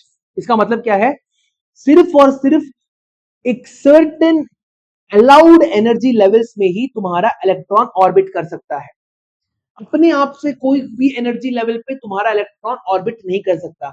Only allowed energy levels are acceptable for an electron. समझ में आ गया, पहला point समझ में आ गया। हाँ, सिर्फ और सिर्फ तुम अपने ही सीट में बैठ सकते हो, किसी और के सीट में नहीं बैठ सकते। यू कैन नॉट, तुम अपना खुद का घर से एक चेयर लेके आके यहाँ पे बैठ नहीं सकते। जो सीट मैंने तुम्हें अलाउड किया है उसी में तुम बैठोगे। क्लियर है। सो एटम ने around the nucleus of an atom थोड़े बहुत एनर्जी लेवल्स अलाउ करके रखे हैं इलेक्ट्रॉन के लिए, और उन्हीं एनर्जी लेवल्स पे तुम्हारा जो इलेक्ट्रॉन है वो स्टे कर सकता है। अंडरस्टूड। अगला, the existence of a quantized electronic energy level is a direct consequence of the wave-like property of the electrons and are allowed solutions of the Schrodinger wave equation। ठीक है, quantized electronic energy levels का जो solution है कहां से निकल के आया, डायरेक्टली श्रोडिंगर वेव इक्वेशन से निकल के आया। इतना समझ लो काफी है। अगला, it is not possible to determine both the exact position, again Heisenberg's uncertainty principle, exact position और exact तुम्हारा velocity को हम लोग कभी भी measure नहीं कर सकते। अगला point, the wave function psi for an electron in an atom shows the atomic orbitals of that electron। In each orbital, the energy of the electron is defined and an orbital can occupy a maximum of 2 electrons। ठीक है, तुम तुम्हारे electron का energy calculate कर सकते हैं। तुम्हारे orbital के अंदर सिर्फ और सिर्फ 2 इलेक्ट्रॉन्स आ सकते हैं। In case of multi-electron atoms, the electrons are filled in various orbitals in increasing order of energy levels। इसी को ही हम लोग बोलते हैं the Aufbau principle। ठीक है, we call it the Aufbau principle। 3 अलग अलग प्रिंसिपल और हमें याद रखने हैं, the Aufbau principle, the Pauli's exclusion principle and Hund's rule। ये भी आने वाला है बस। ठीक है, it is going to come right very soon। समझ में आ गया। So The probability of finding an electron in a region around the nucleus of an atom is given as psi square. ये पांचों के पांचों जो पॉइंट्स है, point number 1 allowed energy levels, point number 2 ये energy levels Schrodinger wave equation से ही निकल के आए हैं, point number 3 Heisenberg's uncertainty principle, point number 4 wave equation orbital और सिर्फ दो इलेक्ट्रॉन्स हो सकते हैं, point number 5 the probability wave function का square shows the probability density. Finished. ठीक है, these are the features of the quantum mechanical model. Now what do you have to do? तुम्हें क्या करना है? ठीक है, you have to read this section multiple times. हाँ, जितनी ज्यादा बार तुम रीड करोगे, I have read this now for like 50 times. इसलिए मेरे को पता है कि किस तरह से तुम लोगों को बताना है. ठीक है, you have to do the same. ये this is not the old class 10th का केमिस्ट्री जहां पे एक बार पढ़ लिया तो सब कुछ दिमाग के अंदर घुस जाएगा. नहीं, you have to read it multiple times read करो, खुद से एक बार अपने आप को एक्सप्लेन करने की कोशिश करो, see if you are making sense और not. I was not making sense in the Schrodinger wave equation, फिर मैंने चेक करके देखा क्या ये एक्चुअली इंपॉर्टेंट है. नहीं, सिर्फ और सिर्फ सर्टेन टॉपिक्स है जो श्रोडिंगर वेव इक्वेशन के अंदर है जो इंपॉर्टेंट है. अब मैं क्या कर रहा हूं, now after this I have slowly started learning quantum mechanics. 2-3 books खरीद लिए हैं मैंने. I have bought some books जो बोलते हैं कि क्या बोलते हैं तुम्हारा फाइनमैन का जो लेक्चर इक्वेशंस है उसमें मैं धीरे धीरे क्वांटम मैकेनिकल मॉडल को, ये जो सोल्यूशन है इसको कैसे डिराइव करते हैं और इसको सॉल्व कैसे करते हैं वो सीखने वाला. ठीक है, सो अगेन मैं तुमसे बता रहा हूं, please please please read it again and again. लिख के देखो, जो तुम अपने दिमाग के अंदर बोल रहे हो क्या तुम उसे पेन एंड पेपर के साथ लिख सकते हो? Can you remember all the points? Orbit और ऑर्बिटल के बीच में 4 पॉइंट्स होते हैं. फीचर्स ऑफ तुम्हारा क्वांटम मैकेनिकल मॉडल के 5 पॉइंट्स होते हैं. Can you actually right it? समझ में आ गया? That is the important thing. ठीक है, चलो अब हम लोग हमारा नेक्स्ट सेक्शन में जाने वाले हैं. We are going to go into the next section, the orbital, the quantum number and the electronic configuration. ठीक है, एक so the topic that we have is orbital, quantum number and electronic configuration. So सबसे ज्यादा इसके अंदर important कौन है पता है? The electronic configuration. ठीक है, that is the most important topic in this chapter. उसी में से तुम्हारे क्वेश्चंस निकल के आते भी हैं. Now हम लोगों ने क्या बोला था जब हम लोग हमारा जो quantum mechanical model Schrodinger equation को सॉल्व कर रहे थे, तो हमारे एन, एल और एम जो वैल्यूज है, क्वांटम नंबर्स सॉल्यूशंस की तरह बाहर निकल के आए थे. ठीक है, ये जो सॉल्यूशंस है ये हमारे बहुत इंपॉर्टेंट होते हैं in understanding how an electron behaves inside the atom. समझ में आ गया? ये जो एन, एल और एम है इनको हम लोग बोलते हैं, we call it the principal quantum number, the azimuthal quantum number and the magnetic quantum number. ये तीनों की तीनों जो क्वांटम नंबर्स हैं ये हमारे इलेक्ट्रॉन को एक डिफाइन करने में मदद करते हैं.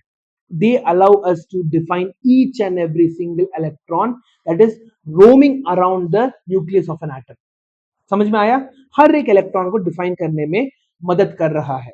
Okay, so the characteristics of an orbital are expressed in terms of 3 numbers: the principal, azimuthal and the magnetic quantum number.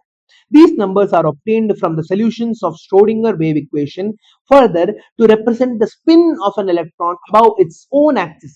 जो इलेक्ट्रॉन है ना, इलेक्ट्रॉन सिर्फ और सिर्फ तुम्हारे न्यूक्लियस के अराउंड नहीं जा रहा है, वो तुम्हारे उसके खुद के एक्सिस में भी स्पिन कर रहा है. Just like the earth, Earth is revolving around the sun and it is also rotating about its own axis.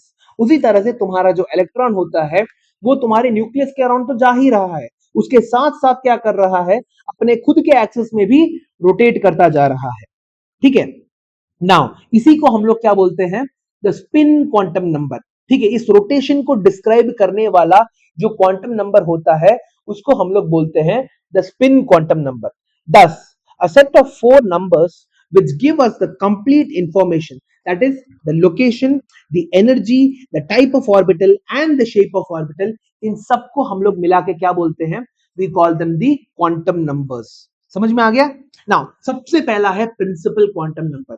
यहाँ पे आते हैं तुम्हारे एमसीक्यू बेस्ड क्वेश्चंस। ठीक है, बहुत सारे यूजफुल एमसीक्यू बेस्ड क्वेश्चंस तुम्हारे अभी आने वाले हैं। नाउ प्रिंसिपल क्वांटम नंबर क्या होता है, इसको हम लोग रिप्रेजेंटेड करते हैं by the letter small n। Now principal quantum number it determines the size and the large extent of energy of that orbital. ठीक है, ये जो प्रिंसिपल क्वांटम नंबर है तुम्हारा शेल को रिप्रेजेंट करता है। तुम्हारे जो प्रिंसिपल क्वांटम नंबर्स होते हैं वो होते हैं तुम्हारे के शेल, यहाँ पे देखो ये होते हैं तुम्हारे के shell, L shell, M shell और एन शेल। अलग अलग शेल्स के साइज को तुम्हारा रिप्रेजेंट करते हैं। एक सेकेंड रुको। So, the quantum number also identifies the shell। अलग अलग तरह के शेल्स को दिखा रहा है, K shell, L shell, M shell और N shell। ठीक है, the shell with N is equal to 1 is called the K shell, N is equal to 2 तुम्हारा L shell हो गया, N is equal to 3, M और N is equal to 4 तुम्हारा N shell हो गया। ठीक है, K L M N 1 2 3 4। Understood? With the help of this quantum number, the average distance between the electron and the nucleus can be determined। ठीक है, कितना distance है तुम्हारे इलेक्ट्रॉन और न्यूक्लियस के बीच में। जितना ज्यादा डिस्टेंस होगा उतना ही ज्यादा एनर्जी होगा तुम्हारे इलेक्ट्रॉन के पास। तुम्हारा जो प्रिंसिपल क्वांटम नंबर है इसके दो काम होते हैं, तुम्हारा शेल का नंबर बताना, शेल का साइज बताना और उस शेल में रहने वाले इलेक्ट्रॉन्स का एनर्जी बताना। ठीक है, ये तीन रिस्पॉन्सिबिलिटीज तुम्हारे प्रिंसिपल क्वांटम नंबर के हाथ में है। अंडरस्टूड? समझ में आ गई ये बात? Now further with the increase in the value of n, the number of allowed orbitals are given as n square।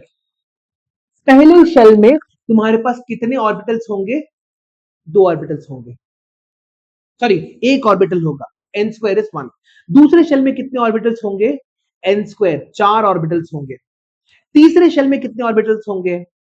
9 orbitals होंगे। चौथे शेल में कितने ऑर्बिटल्स होंगे? 16 ऑर्बिटल्स होंगे तुम्हारे पास। ठीक है, तो अलग अलग अलग अलग शेल्स में तुम्हारे अलग अलग नंबर ऑफ ऑर्बिटल्स हम लोगों को देखने को मिलता है। ठीक है, सो सबसे पहला प्रिंसिपल क्वांटम नंबर ठीक हो गया। प्रिंसिपल क्वांटम नंबर क्या दिखा रहा है? The size of the orbital, sorry the size of the shell, कितना बड़ा शेल होगा। ठीक है, कितना दूर है तुम्हारा ये इलेक्ट्रॉन इस शेल के, इस शेल में रोटेट करने वाला जो इलेक्ट्रॉन है वो तुम्हारे न्यूक्लियस से कितना दूर है वो दिखा रहा है। जितना दूर होगा उसके पास उतनी एनर्जी होगी, तो तुम्हारा principal quantum number is also trying to represent the energy of the shell. और तो और क्या कर रहा है? इट इज गिविंग अस कितने ऑर्बिटल्स होंगे हमारे पास एन स्क्वायर के थ्रू। तो ये तीन चीजों को याद रखना है। अंडरस्टूड? ठीक है, radius, energy level, number of orbitals। next, the azimuthal quantum number or L। azimuthal quantum number क्या करता है? It determines the angular momentum of an electron and it is known as the orbital angular momentum। ठीक है, हाँ तुम्हारा जो electron है, if it is revolving around the nucleus of an atom, it will have certain angular momentum with it, है ना। तुम्हारा जो भी ऑब्जेक्ट होता है when it is revolving about an axis around an atom or a कुछ भी किसी भी तरह से अगर रिवॉल्व करता है, you have an angular momentum। तो azimuthal quantum number का काम होता है angular momentum बताना। ठीक है, moreover it shows the three dimensional shapes of the orbitals। ठीक है, s p d f ये सारे के सारे तुम्हारे जो सबशेल्स होते हैं, ठीक है, इनको हम लोग सबशेल्स बोलते हैं। ठीक है, इन सबशेल्स का तुम्हारा स्ट्रक्चर कैसा होगा? फॉर एग्जाम्पल एस का स्ट्रक्चर क्या होता है? स्फेरिकल स्ट्रक्चर होता है। पी शेल का स्ट्रक्चर क्या होता है तुम्हारा? डम्बल शेप्ड होता है। डी स्ट्रक्चर का क्या होता है? डबल डम्बल शेप का होता है। ठीक है, तो तुम्हारा जो शेप ऑफ द ऑर्बिटल है वो दिखाता है तुम्हारा अजीमुथल क्वांटम नंबर। समझ में आ गया? नाउ यहां पे for a given value of n, the number of possible, for a given value of n, the value of L can vary from 0 to n minus 1। that is तुम्हारा n is equal to 1 2 3 4 जाता है तो तुम्हारा L is equal to 0 1 2 3 हो जाता है। ठीक है, n is equal to 1 2 3 4 के लिए L is equal to 0 1 2 3 for a given value of n। तो अगर n की वैल्यू तुम्हारी यहां पे रखो, लेट्स सी एक पेज ऐड कर लेता हूं मैं। जैसे अगर तुम्हारा n का वैल्यू है 1, तो L का वैल्यू क्या हो जाएगा, तुम्हारा अजीमुथल क्वांटम नंबर की वैल्यू हो जाएगी 0। n का वैल्यू है 2, तो L का वैल्यू हो जाएगा 0,1। n का वैल्यू है 3, तो L का वैल्यू हो जाएगा 0,1,2।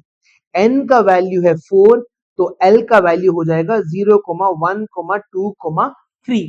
इस तरह से तुम्हारा क्या हो रहा है, इस तरह से तुम्हारे अलग अलग वैल्यूज ऑफ n के लिए अलग अलग वैल्यूज ऑफ L मिल रहा है।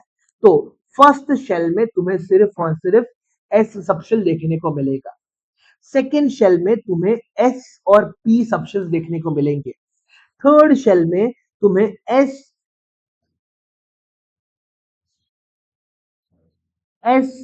पी और डी सबशेल्स देखने को मिलेंगे, और फोर्थ शेल में तुम्हें S, P, D, F subshells देखने को मिलेंगे।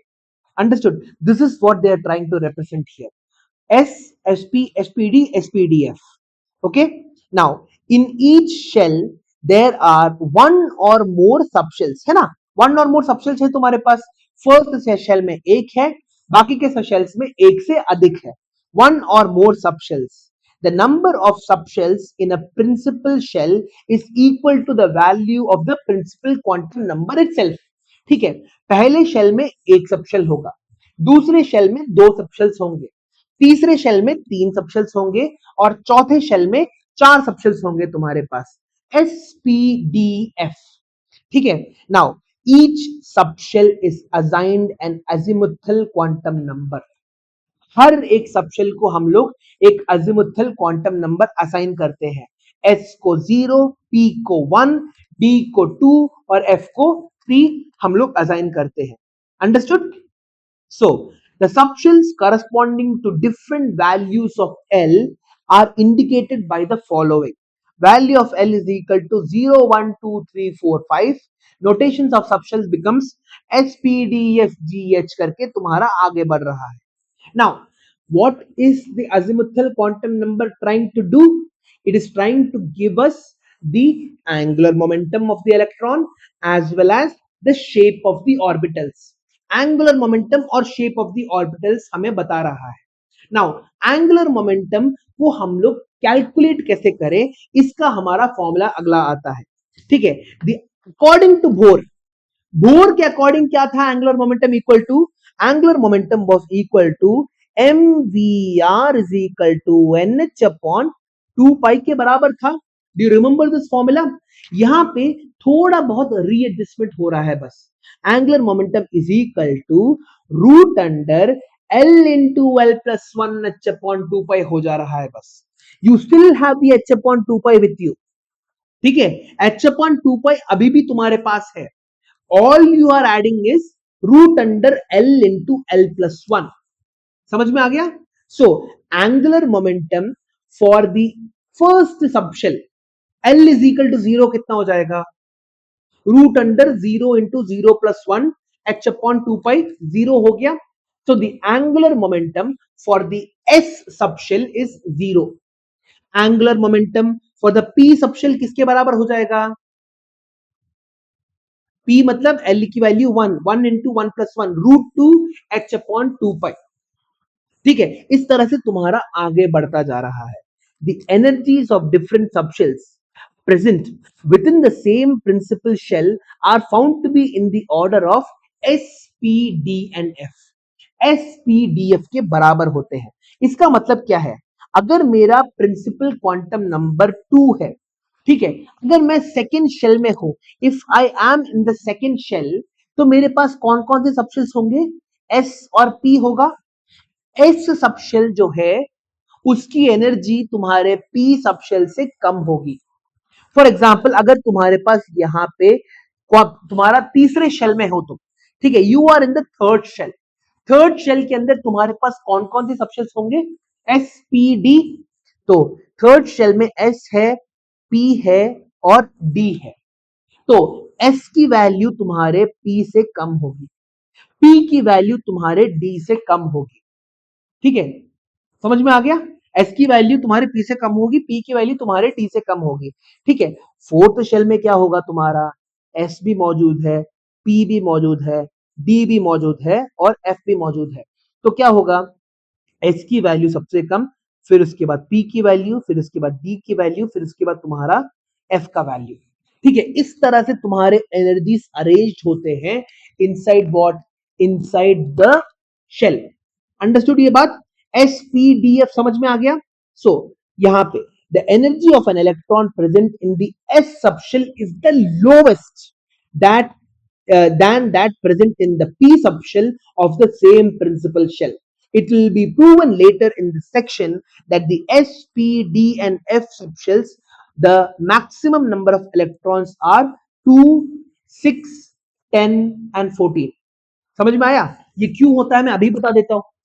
जो तुम्हारा जो s सबशेल होता है उसके अंदर सिर्फ और सिर्फ एक ऑर्बिटल होता है, और हर ऑर्बिटल के अंदर कितने इलेक्ट्रॉन्स हो सकते हैं, मैक्सिमम 2 इलेक्ट्रॉन्स हो सकते हैं मैक्सिमम। तो एस सबशेल के अंदर कितने इलेक्ट्रॉन्स होंगे, 2।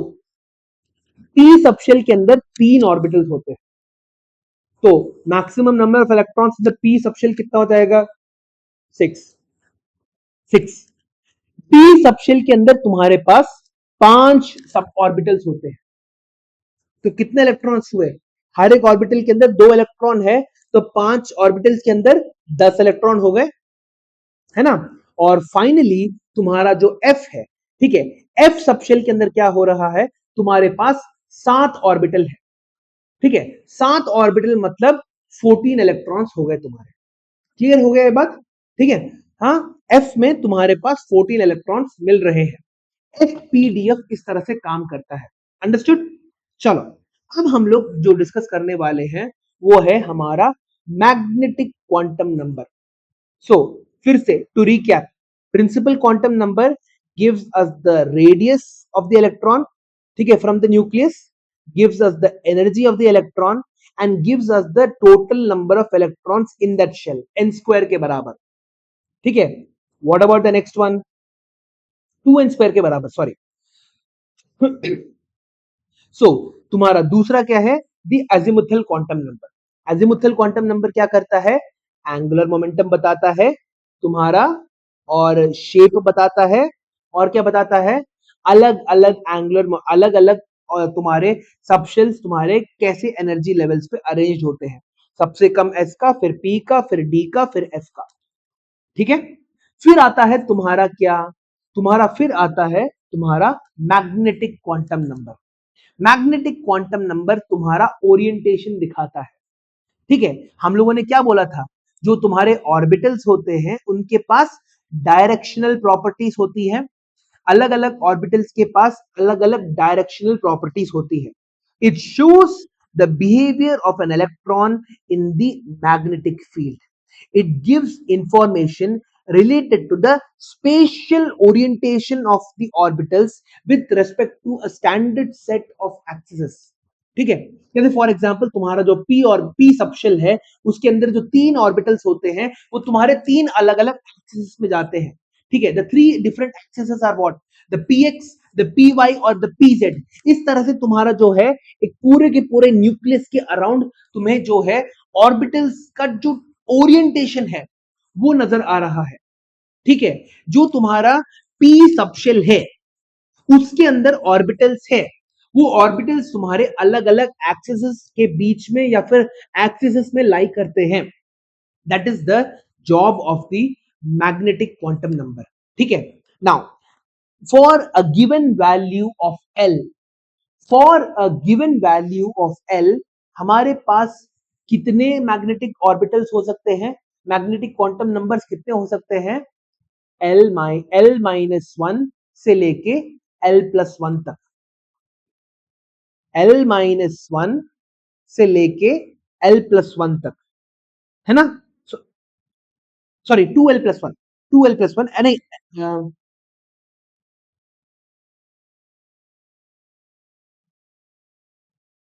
2L प्लस 1, एक सेकंड को, तुम्हारे पास 2L, हाँ 2L प्लस 1 वैल्यूज हो सकते हैं तुम्हारे पास।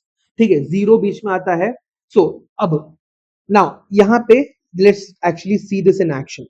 ठीक है, let us consider S. S का तुम्हारा एल का वैल्यू कितना होता है? एल इज इक्वल टू 1 होता है। एस सबशेल के लिए तुम्हारा azimuthal quantum number is 1। Now S subshell के अंदर कितने ऑर्बिटल्स होंगे तुम्हारे पास? 2 multiplied by L plus 1 is equal to 2 multiplied by, sorry, L की वैल्यू 0 होती है, एल की वैल्यू तुम्हारी 0 होती है। 2 multiplied by 0 plus 1 is equal to सिर्फ और सिर्फ 1 ऑर्बिटल होगा। So S has only 1 orbital. उसी तरह से P को देखो, P का L के की वैल्यू क्या है? 1। L इज इक्वल टू तुम्हारा 1 होता है। ये है जो L है तुम्हारा, ये है अजीमुथल, ठीक है, अजीमुथल क्वांटम नंबर है ये, ठीक है। नाउ P में तुम्हारा L की वैल्यू 1 है, तो 2 multiplied by L plus 1 is equal to 2 plus 1 is equal to 3 subshells, 3 orbitals हो गए तुम्हारे पास। और ये 3 ऑर्बिटल्स क्या होते हैं तुम्हारे? या तो तुम उसे नंबर फॉर्म में लिख सकते हो, -1 0 -1 0 और 1, या फिर px py और pz, ठीक है। उसी तरह से तुम्हारे पास क्या होता है, एक और पेज डाल देता हूं मैं यहाँ पे, तुम्हारे पास डी, डी सबशेल के लिए एल की वैल्यू क्या होती है तुम्हारी? 2, ठीक है। सो तुम्हारा 2 multiplied by L plus 1 is equal to 2 multiplied by 2 plus 1 is equal to 5। Number form में क्या हो जाएगा? -2 -1 0 1 2। और एक्चुअल नेम्स क्या होते हैं? dxy dyz dxz dx squared minus y square dz square। ये है तुम्हारे d ऑर्बिटल्स के नाम। क्लियर हो गया? So the number of orbitals in each subshell is given by the formula 2l plus 1। समझ में आ गया? f के पास कितने हो जाएंगे? f का अजीमुथल क्वांटम नंबर क्या होता है? 3। सो 6 प्लस 1 7 ऑर्बिटल्स हो जाएंगे।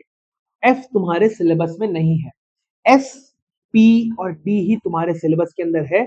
f becomes really really complicated, so उसको कभी इस्तेमाल किया नहीं जाता। समझ में आ गया ये बात?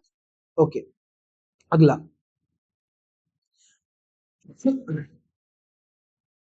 So, thus the value of m varies from -l to l। तो ये मैंने पूरा का पूरा एक्सप्लेन कर दिया है। Likewise, the d subshell contains 5 orbitals and the f subshell contains 7 orbitals। तो यहाँ पे इन्होंने टेबल के फॉर्म में लिख रखा हुआ है। s की वैल्यू 0 है तो तुम्हारा क्या हो जाएगा? एक ऑर्बिटल निकल के आएगा। P में 3, D में 5, F में 7, G में 9 और H में 11 ऑर्बिटल्स होंगे, ठीक है। There will be 11 orbitals in H। Now finally हमारा, सो बेसिकली हम लोगों ने क्या क्या कर लिया है? हम लोगों ने देख लिया है कि वो इलेक्ट्रॉन कितना तुम्हारे न्यूक्लियस के दूर है और कौन से एनर्जी पे है, by using the principal quantum number. उस ऑर्बिटल का उस इलेक्ट्रॉन का जो तुम्हारा जो ऑर्बिटल का है उसका शेप क्या होगा ये हमें, और उसका एंगुलर मोमेंटम क्या होगा ये हमें पता चला from the azimuthal quantum number. फिर उसके बाद ये जो सबशेल है, सबशेल के अंदर जो तुम्हारे ऑर्बिटल्स है ये तुम्हारे किस ओरिएंटेशन में रहेंगे, which orientation they will be on will is represented by the magnetic quantum number। समझ में आ गया? Now principal azimuthal magnetic quantum numbers. Finally तुम्हारा आता है स्पिन क्वांटम नंबर। हम सबको पता है कि एक ही ऑर्बिटल के अंदर तुम्हारे पास 2 इलेक्ट्रॉन्स होते हैं। There are 2 electrons inside every single orbital of a every single orbital of an atom। Now a fourth quantum number called the electron spin quantum number is introduced to explain the line spectra of multi-electron species। An electron spins around its own axis like the earth spins around its own axis। जिस तरह से अर्थ तुम्हारा अपने खुद के axis में rotate कर रहा है जिसके कारण हमें डे और नाइट देखने को मिल रहा है, उसी तरह से तुम्हारा इलेक्ट्रॉन जो है उसी के एक्सिस में तुम्हारा रोटेट कर रहा है। दस has an intrinsic spin angular momentum. कोई भी चीज जो तुम्हारी रोटेट करेगी उसका एक एंगुलर मोमेंटम जरूर होगा, भले ही वो रिवॉल्व कर रहा हो या फिर रोटेट कर रहा हो, it will have its own angular momentum. Now spin angular momentum को अगर हमें कैलकुलेट करना है, so all we have to do is, तुम्हारा जो एंगुलर मोमेंटम जो था नॉर्मल, तुम्हारा एजिमुथल वाले में जो हम लोगों ने देखा था, root under l into l plus one h upon two pi, l की जगह तुम एस डाल दो, एस। ठीक है, सो यहां पे हमें क्या मिलेगा, the spin angular momentum is equal to root under s into s plus one h upon two pi के बराबर होता है। नाउ इन एन ऑर्बिटल, हर एक ऑर्बिटल के अंदर तुम्हारे पास दो अलग अलग ओरिएंटेशंस में स्पिन करने वाले इलेक्ट्रॉन्स मिलेंगे। अगर एक इलेक्ट्रॉन तुम्हारा क्लॉकवाइज स्पिन कर रहा होगा तो दूसरा इलेक्ट्रॉन तुम्हारा एंटी क्लॉकवाइज स्पिन कर रहा होगा। ठीक है, तो एक तुम्हारा ऊपर की तरफ दिखाया जाता है, दूसरे को तुम्हारा नीचे की तरफ दिखाया जाता है।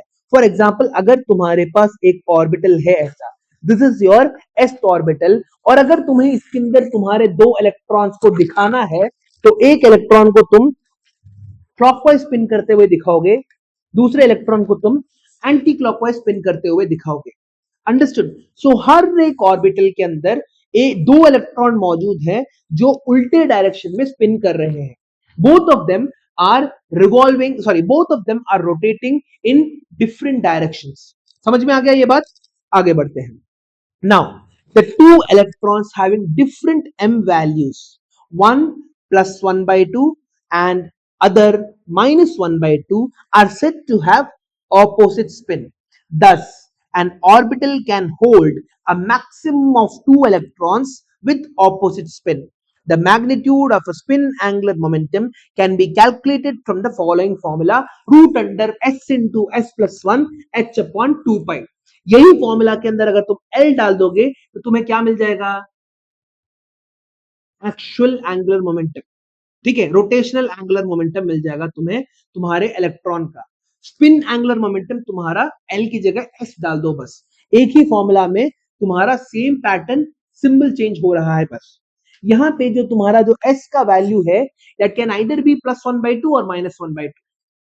प्लस 1 by 2 फॉर क्या बोलते हैं तुम्हारा, आई थिंक क्लॉकवाइज स्पिन ना, and minus 1 by 2 for anti clockwise spin.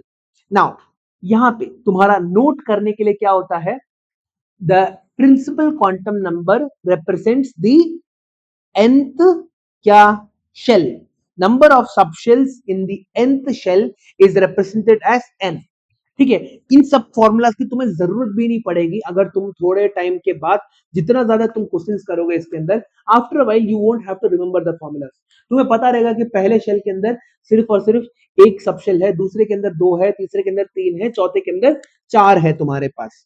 the number of orbitals in a subshell is given as what, 2l plus 1। ये भी हमारा डिस्कस हो गया था। अगला, the maximum number of electrons present in a subshell is equal to 2 into 2l plus 1। ठीक है, अगर तुम्हारे पास 2l plus 1 सबशेल्स है, सॉरी 2l plus 1 ऑर्बिटल्स है, तो उसका दुगना हो जाएगा ना इलेक्ट्रॉन। हर एक ऑर्बिटल के अंदर तुम्हारे दो इलेक्ट्रॉन हो सकते हैं, तो अगर तुम्हारे पास x ऑर्बिटल्स है तो तुम्हारे पास 2x इलेक्ट्रॉन्स हो गए। x ऑर्बिटल्स है तुम्हारे पास तो तुम्हारे पास 2x इलेक्ट्रॉन्स हो गए। Now the maximum number of orbitals is given as how much, n square. पहले शेल में एक ऑर्बिटल होगा, दूसरे शेल में चार ऑर्बिटल्स होंगे, तीसरे शेल में 9 ऑर्बिटल्स होंगे और चौथे शेल में तुम्हारे 16 ऑर्बिटल्स होंगे। The maximum number of electrons present in the nth shell is given as 2n square। ठीक है, 2n square इलेक्ट्रॉन्स तुम्हारा होता है। चलो इस 2n square को दिखाए हम लोग कैसे निकल के आ रहा है तुम्हारे पास। I am gonna insert one more page here, या फिर यहां पे लिख लेता हूं। ठीक है, सो हमारे पास चार अलग अलग शेल्स है। We have the k shell, l shell, m shell और n shell. So k shell के अंदर कितने इलेक्ट्रॉन्स होंगे, 2n स्क्वायर है हमारा formula, so 2 into 1 square is 2 electron होंगे। एल शेल के अंदर कितने इलेक्ट्रॉन्स होंगे, हाँ, कितना? 8 इलेक्ट्रॉन्स होंगे। एम शेल के अंदर 18 इलेक्ट्रॉन्स होंगे और एन शेल के अंदर 32 इलेक्ट्रॉन्स होंगे। ये देखिए हम लोगों को कैसे मिलता है। हमें पता है कि के शेल के अंदर कितने सबशेल्स होते हैं, सिर्फ और सिर्फ एक सबशेल होता है। सो के ओनली हैज वन सबशेल, ठीक है, वन सबशेल है और सबशेल का नाम है एस। और एस के पास कितने ऑर्बिटल्स होंगे? एक ऑर्बिटल होगा, एक ऑर्बिटल होगा रे, हाँ एक ऑर्बिटल होगा।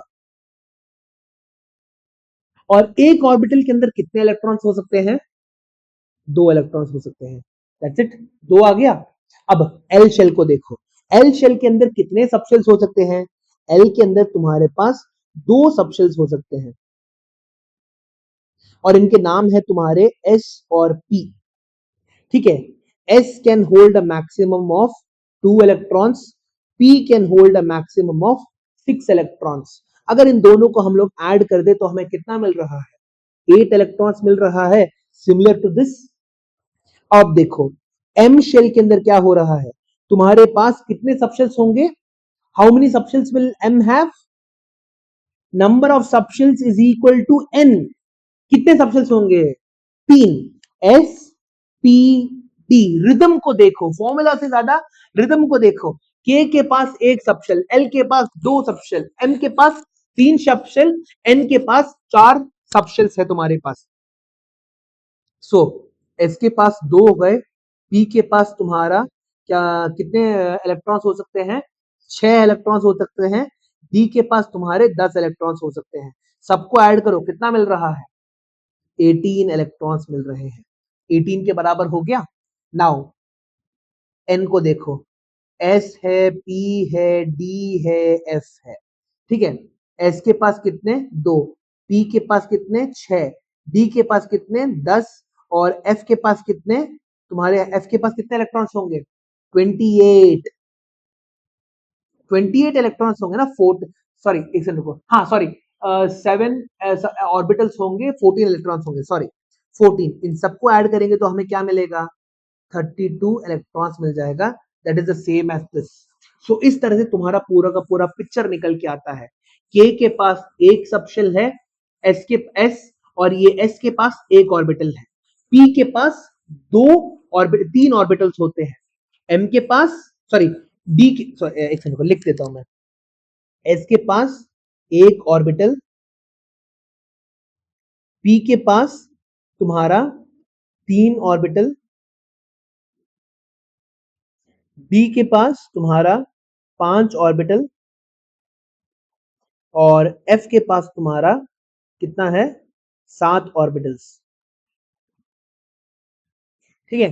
1, 3, 5 और 7 ऑर्बिटल्स हैं तुम्हारे अलग अलग सबशेल्स के अंदर, ठीक है। सो इस तरह से तुम्हारा पूरा का पूरा जो कैलकुलेशन है तुम्हारा निकल के आता है। I have shown you this calculation, ये तुमसे कोई करने नहीं बोलेगा, मगर it helps you to remember the values. तुम्हारे जो वैल्यूज हैं उनको याद करके रखने में बहुत आसानी हो जाती है if you can understand them like this. समझ में आ गया? अगला,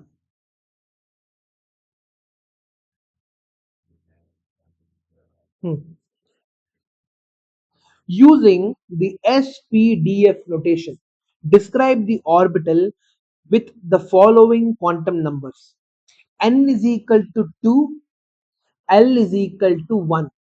n is equal to 2, l is equal to 1 का मतलब क्या है? तुम्हारा सेकेंड प्रिंसिपल क्वांटम नंबर है, दैट इज सेकेंड शेल है। p is equal to l is equal to 1 का मतलब क्या है? l की वैल्यू जहां 2p हो जाएगा तुम्हारे पास, 2p। n is equal to 4, l is equal to 0, 4s। n is equal to 5, l is equal to 3, 5f। और n is equal to 3, l is equal to t, l is equal to 2, n is equal to 3, l is equal to 2 कितना हो जाएगा? 3d, ठीक है। तो इस तरह से तुम्हारे अलग अलग ऑर्बिटल्स तुम्हारे निकल के आते हैं, ठीक है। नाम हो गए तुम्हारे अलग अलग ऑर्बिटल्स के n और l की वैल्यू, ठीक है। नेमिंग हम लोग कैसे करते हैं? जो नंबर होता है तुम्हारा, ये जो नंबर है 2p, ये जो 2p जो नंबर है, 2 is represented by the principal quantum number, principal quantum number, और ये जो p है that is represented by your azimuthal quantum number. समझ में हो गया? प्रिंसिपल क्वांटम नंबर और एजिमुथल क्वांटम नंबर कंट्रोल कर रहे हैं तुम्हारे, ठीक है। अगला, what is the total number of orbitals associated with the principal quantum number n is equal to 3? So हमारे पास if it is given n is equal to 3 हमको दे रखा हुआ है, ठीक है। So n is equal to 3, n is equal to 3 में कितने subshells होंगे तुम्हारे पास? The number of subshells will be equal to, अगर n की वैल्यू 3 है, नंबर ऑफ सबशेल्स कितने हो जाएंगे? हाँ, अरे n ही तुम्हारा प्रिंसिपल क्वांटम नंबर है। मैं पूछ रहा हूं कि अगर n की वैल्यू 3 है, दैट इज तुम्हारा KLM, m शेल है तुम्हारे पास, m शेल के अंदर कितने तुम्हारे सबशेल्स होंगे?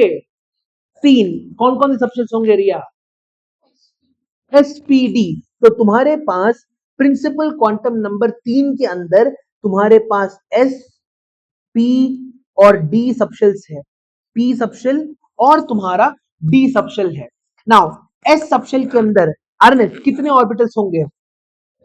S के अंदर 1 होगा, P के अंदर रिया 3 होंगे, D के अंदर कितना हो जाएगा? 4।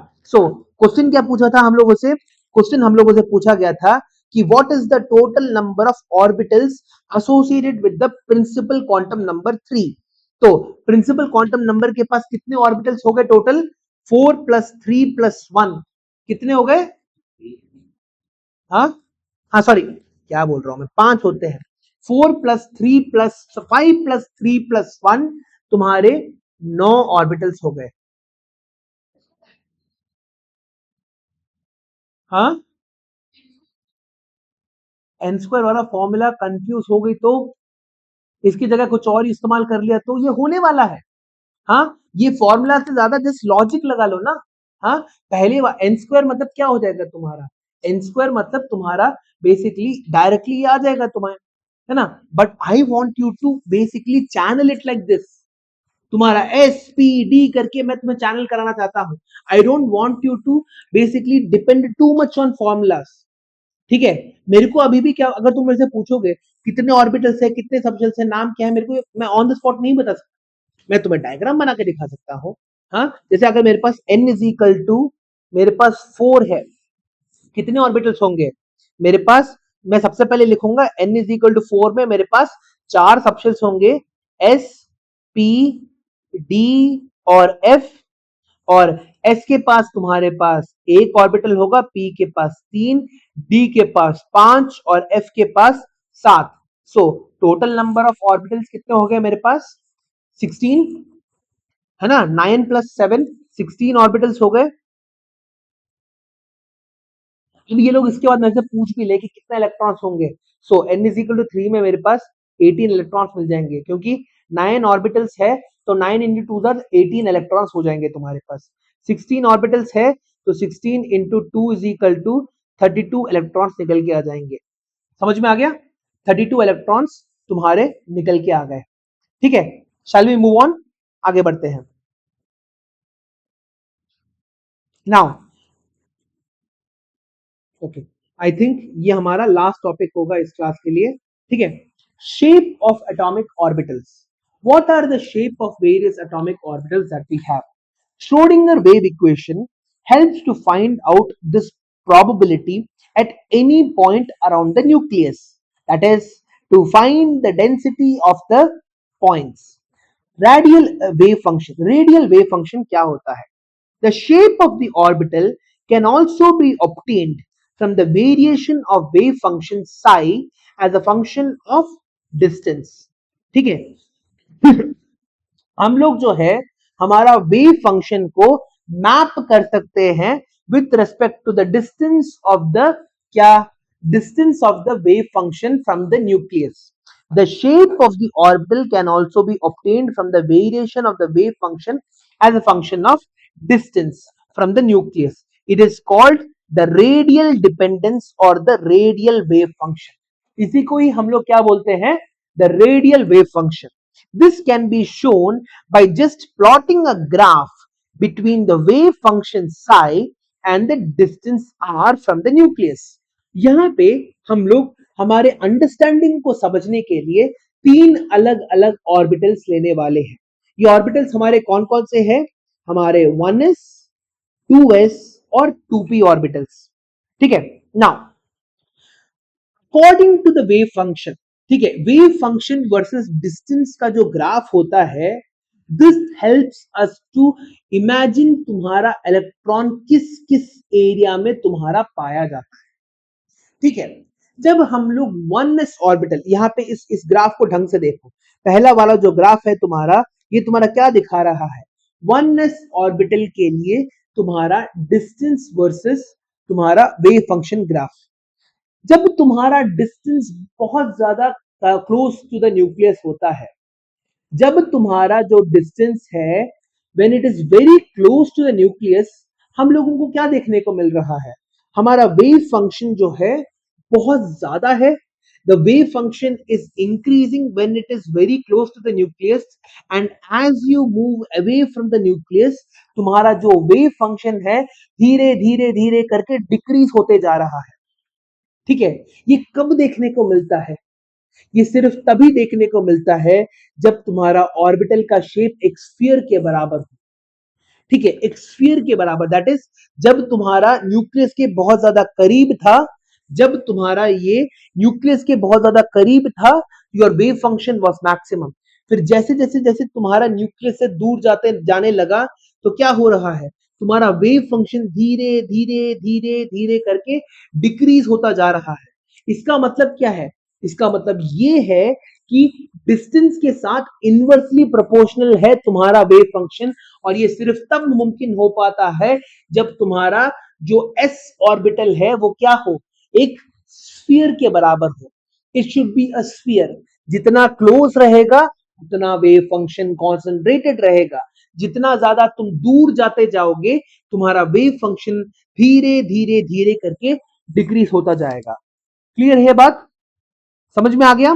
Next, clearly reveals that, figure A को देखो, figure A clearly reveals that for the 1s orbital continuously decreases as the value of r increases. However, in the case of the 2s orbital, the wave function first decreases. पहले तुम्हारा decrease करता है, zero हो जाता है, फिर उसके बाद जीरो के बाद नेगेटिव होके फिर वापस ऊपर आ रहा है. ठीक है. नाउ यहां पे हमारा क्या देखने को मिल रहा है? यहां पे हमको एक नोड देखने को मिल रहा है. ठीक है. For example, let us draw the diagram of one single और 2s ऑर्बिटल का डायग्राम बना के देखते हैं. ठीक है. सो ये है तुम्हारा 2s ऑर्बिटल. ठीक है. ये है तुम्हारा न्यूक्लियस. ठीक है. और ये है तुम्हारा एक छोटा सा एक ऐसा शेप बना रहा हूं. ओके. नाउ ये है तुम्हारा अंदर न्यूक्लियस. इसको मैंने पॉजिटिव मार्क करके रखा हुआ है. देखो, दिस इज योर न्यूक्लियस. ठीक है. Now what is happening here? जब हम लोग न्यूक्लियस से दूर जाते रहते हैं, तो क्या होता है? हमारी इलेक्ट्रॉन को ढूंढने की प्रोबेबिलिटी कम होती है. ठीक है. इलेक्ट्रॉन को, इस रीजन की बात कर रहा हूं मैं, इस रीजन में तुम्हारा जो है इलेक्ट्रॉन को ढूंढने का प्रोबेबिलिटी, जैसे जैसे जैसे तुम्हारा डिस्टेंस बढ़ता जा रहा है, जैसे जैसे जैसे तुम्हारा डिस्टेंस जो है बढ़ता जा रहा है, वैसे वैसे वैसे प्रोबेबिलिटी तुम्हारी कम होती जा रही है. अंडरस्टूड? फिर सडनली तुम्हारा क्या होता है?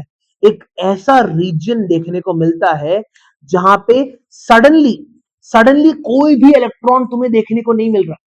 You are not able to find even a single electron. इसी रीजन को हम लोग क्या बोलते हैं? इसी रीजन को हम लोग बोलते हैं हमारा नोड. समझ में आ गया? This region is called the node. ठीक है. यहां पे तुम्हारा जो वेव फंक्शन है सडनली क्या कर रहा है? नेगेटिव हो जा रहा है. That is your probability of finding an electron is negative now. Zero हो चुका है. वेव फंक्शन नेगेटिव हो चुका है, तुम्हारी प्रोबेबिलिटी जीरो हो चुकी है. तो इस पर्टिकुलर लोकेशन के अंदर, इस पर्टिकुलर रीजन ऑफ स्पेस के अंदर there is no electron found. कोई भी इलेक्ट्रॉन तुम्हारे इस लोकेशन में मौजूद है ही नहीं। फिर उसके बाद तुम क्या कर रहे हो, थोड़ा और डिस्टेंस आगे बढ़ रहे हो, अगेन क्या हो रहा है, you are able to see electrons. ठीक है, उतना ज्यादा इंटेंसिटी के साथ देखने को नहीं मिल रहा है जितना तुम्हारे न्यूक्लियस के करीब था, मगर अगेन तुम्हारा क्या हो रहा है, तुम्हें फिर से इलेक्ट्रॉन्स देखने को मिल रहा है। अंडरस्टूड? तो ये जो बीच का जो इलाका है, ठीक है, this is called the node. ठीक है, इसी को हम लोग क्या बोलते हैं, हमारे नोड बोलते हैं। अंडरस्टूड? सो नोड क्या होता है, it is the region around the nucleus where the probability of finding the electron becomes zero. Understood?